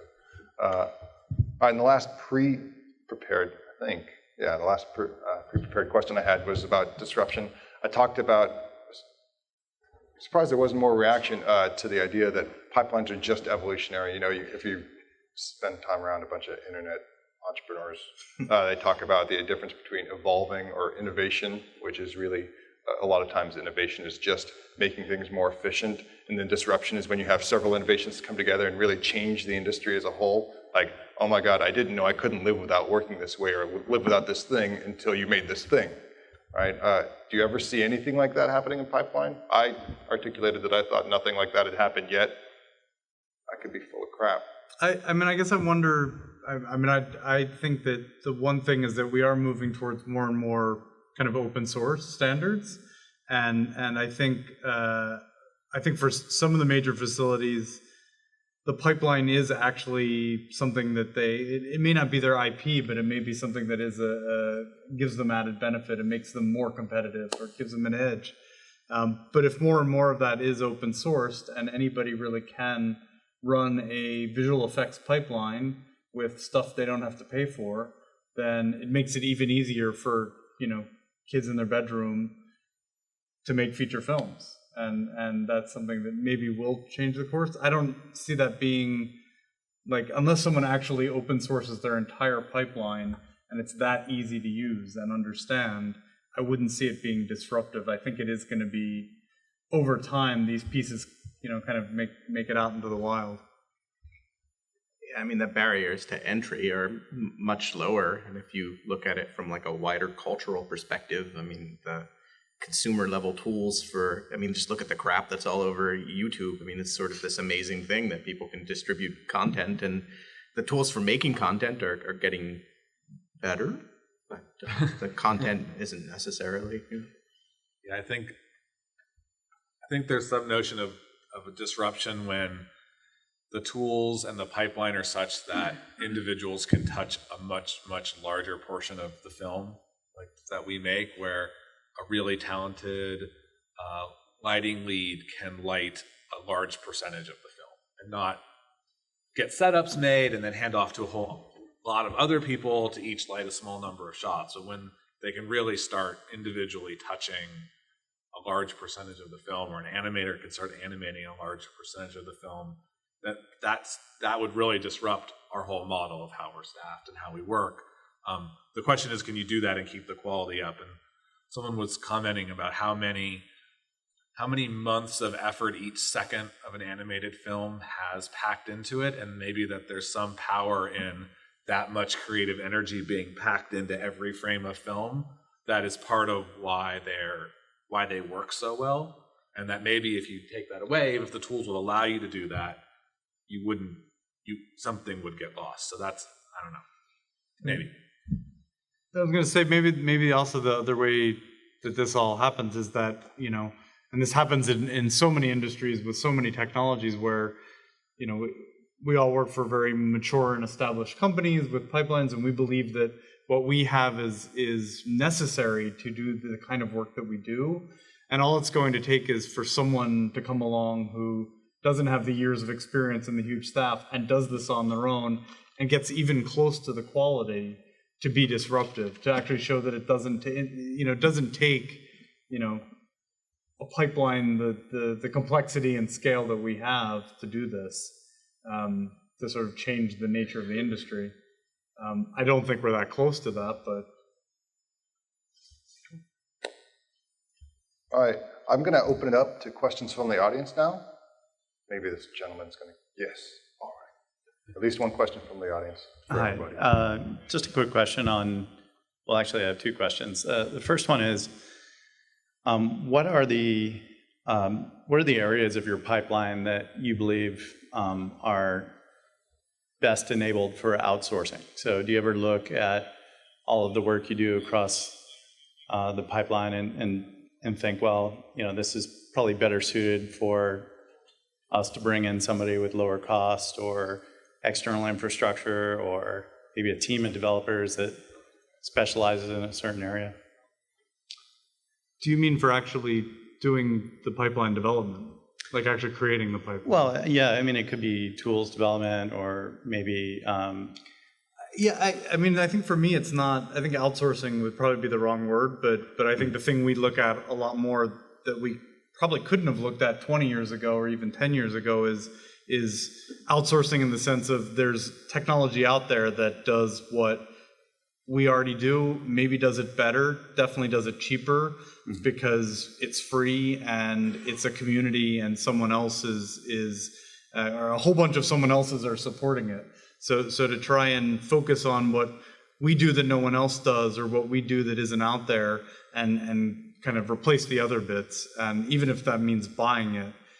So I guess it's outsourcing in that sense, but I guess for us, we still want to keep the development in-house and have our developers have that relationship with the artists, which is really important to kind of a very dynamic pipeline. Yeah, the pipeline's hard to buy. If you started a studio from scratch, you could go out and buy a lot of stuff, a lot of software to get up and running, but the pipeline itself you could get pieces of it, but the core of it that nets everything together is still pretty hard to go out and get elsewhere, and I think that's because of its nature. It interconnects with everything else, so it's hard for a lot of that development to be too far away from the action and get that part right. Sure. Yeah, I mean, my cheesy opening line about the pipeline reflecting the culture. I don't think anybody comes in and has this clear vision of this is going to be our pipeline. It always arises from what went terribly wrong the last show. So it's hard to what you can end up with as commercial products are versions of what somebody worked at a studio and they leave and they make a commercial product that replicates portions of that, and that might be suitable for a new studio starting up that wants to buy into that manner of working. It's pretty tough to cram into an established place a whole new philosophy of workflow. Yeah, sure. Which is why we're all still hiring pipeline people. So Mike mentioned that they're recruiting, Method Studios is recruiting. Yeah. But we're always on the lookout for stuff we can use from or work with other people. We're constantly on the hunt. Right. I mean, we've written 2 in-house full compositing systems that resemble Nuke, and we don't use them anymore because there's no real advantage. I don't want to say that's a completely solved problem, but it's a solved enough problem that we throw away our proprietary stuff and replace that. Same thing with Mari. Right. And the second question was, is there any movement towards a standard framework for establishing a pipeline for doing kind of major production work? Any external sort of industry standards for the major building blocks it takes and so on and so forth? I don't know of one yet. You've heard over the last number of years that a number of the file formats, so kind of the leaves of the tree, are actually starting to become more of a common format. You have things like Alembic. There's probably something coming out about an open scene graph format coming. There's an open scene graph I think already exists. Open Inventor. There are all these different things to represent some of the data itself, but not necessarily the again, pipeline, thinking of it as managing the process, or processes to manage data transfer from one thing to another. Not necessarily that too much. It's also tricky when the pipeline bleeds into the infrastructure. If we were to open source our version and publishing system, there's all these hardware configurations of how the servers are set up that would be prohibitive to replicate, even if the software were free and available. Unless you started trying to write something that was on infrastructure that was like that public cloud. Yeah. Right. So I think that's what's interesting, right? It brings it back to the first question: is if the model that's financially better for the company is sort of utility computing, then instead of having everything kind of tied in, you need to actually abstract it away enough and structure it enough where the pieces fit together nicely, and you can put stuff on a public cloud or a private cloud with, running OpenStack or Eucalyptus or, something like that. And so those two kind of go hand in hand, but I don't think, I know there's not a lot of effort amongst our studios to kind of, here's the pipeline open source, go use it for whatever. But it is interesting, like when I look at AWS and what they provide in terms of services, there are a lot of parallels with what we've already developed in-house. So it doesn't take it nearly as far as it would need to for visual effects, but a lot of the building blocks are already there, even things like workflow management. So it's definitely headed in that direction. Yeah, I think if you look at what the big open source projects are right now, they're being announced or recently, and how fundamental those pieces are. Like, if there was anything that we should have been easy to standardize on, I would think it would have been geometry. And Steve will tell you that's a pretty tough one just in and of itself. To get to where we're actually doing like asset models and all the stuff that has to sit on top of that, we just have a long way to go. Yeah, nobody can even agree on how like UVs should be represented in the Alembic format. There's so many debates about that. So I can imagine the like internet rage over how we reference assets. Yeah,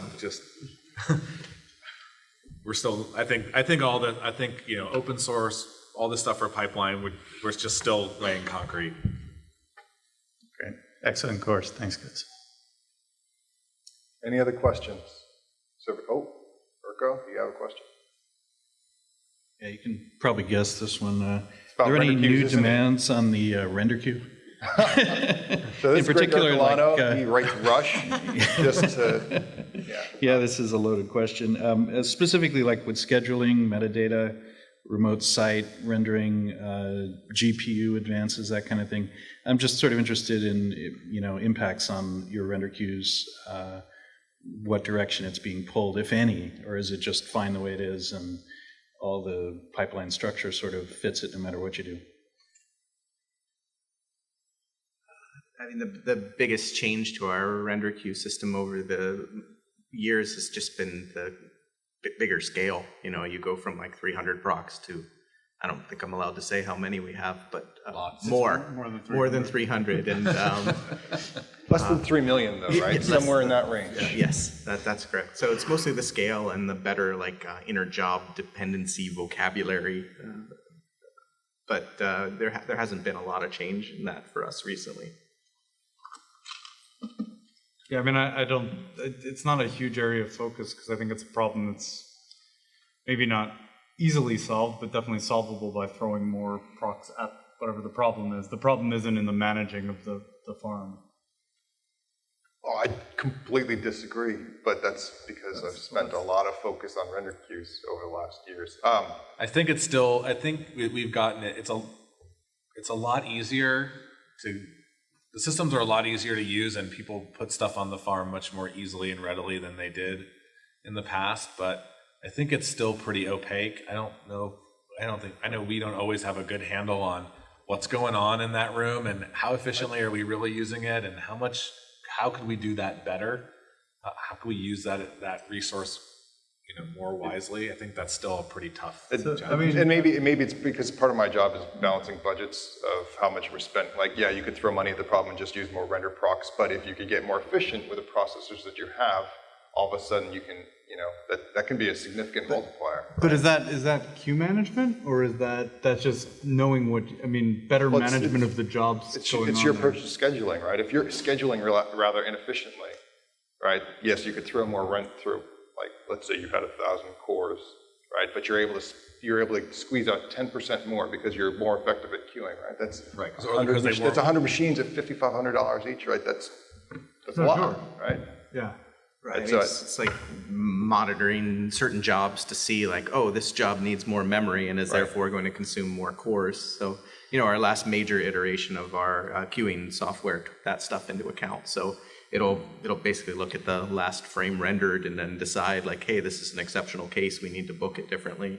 Yeah. And your point of like, I'll go on record as saying that like the queuing on AWS sucks. It's just not what we are used to, right? And your point about I need to be able to manage that so that some lighter doesn't push the render button or turn up the number of bounces to 100 because it's infinite cloud rendering, right? It costs you $1 million. Sure. Right?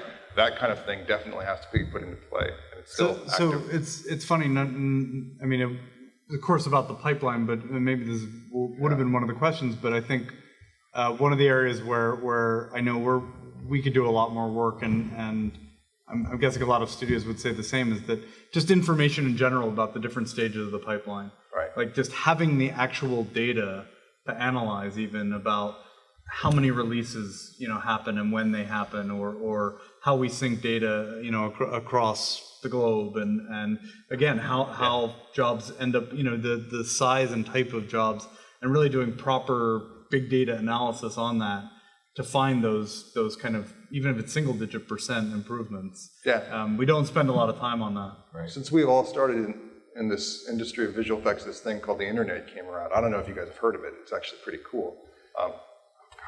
It's a tough crowd. Yeah, it's almost the end of the day. But there's actual jobs of data scientists now. Their whole thing is to run analytics in order to extract out new information about how to manipulate data, how to manipulate people's information, all that kind of stuff. Right. So yeah, I think that's an interesting thing that if your queue is spewing out that information like it should. We have some cool analysis tools that will generate charts of the final frame rendered, how many rays went into each pixel per user, so you can rank your artists based on their ray fired efficiency. Or I'd love to see a number of iterations that it took to get to that final image too, right? Whether that's a function of the artist or the director or all sorts of things. Right. All right, we're running out of time here. We're not the only people talking about pipeline this week. There are a number of other different presentations going on. I just wanted to highlight some of them, even though we have no affiliations with them. There's the Global VFX Pipeline BOF, so that Google group I mentioned before. They actually have a Birds of a Feather happening tomorrow night at the Anaheim Hilton, Avalon A and B. There's a presentation called Open Sourcing the Pipeline on Tuesday from 3 to 4:30 in room 213B. And then finally, there's a series of presentations called Put That in Your Pipe on Wednesday morning from 9 to 10:30 in ballroom A and B. So unless there are any other questions, thank you guys all very much for sticking it out. Thank you to all these amazing presenters.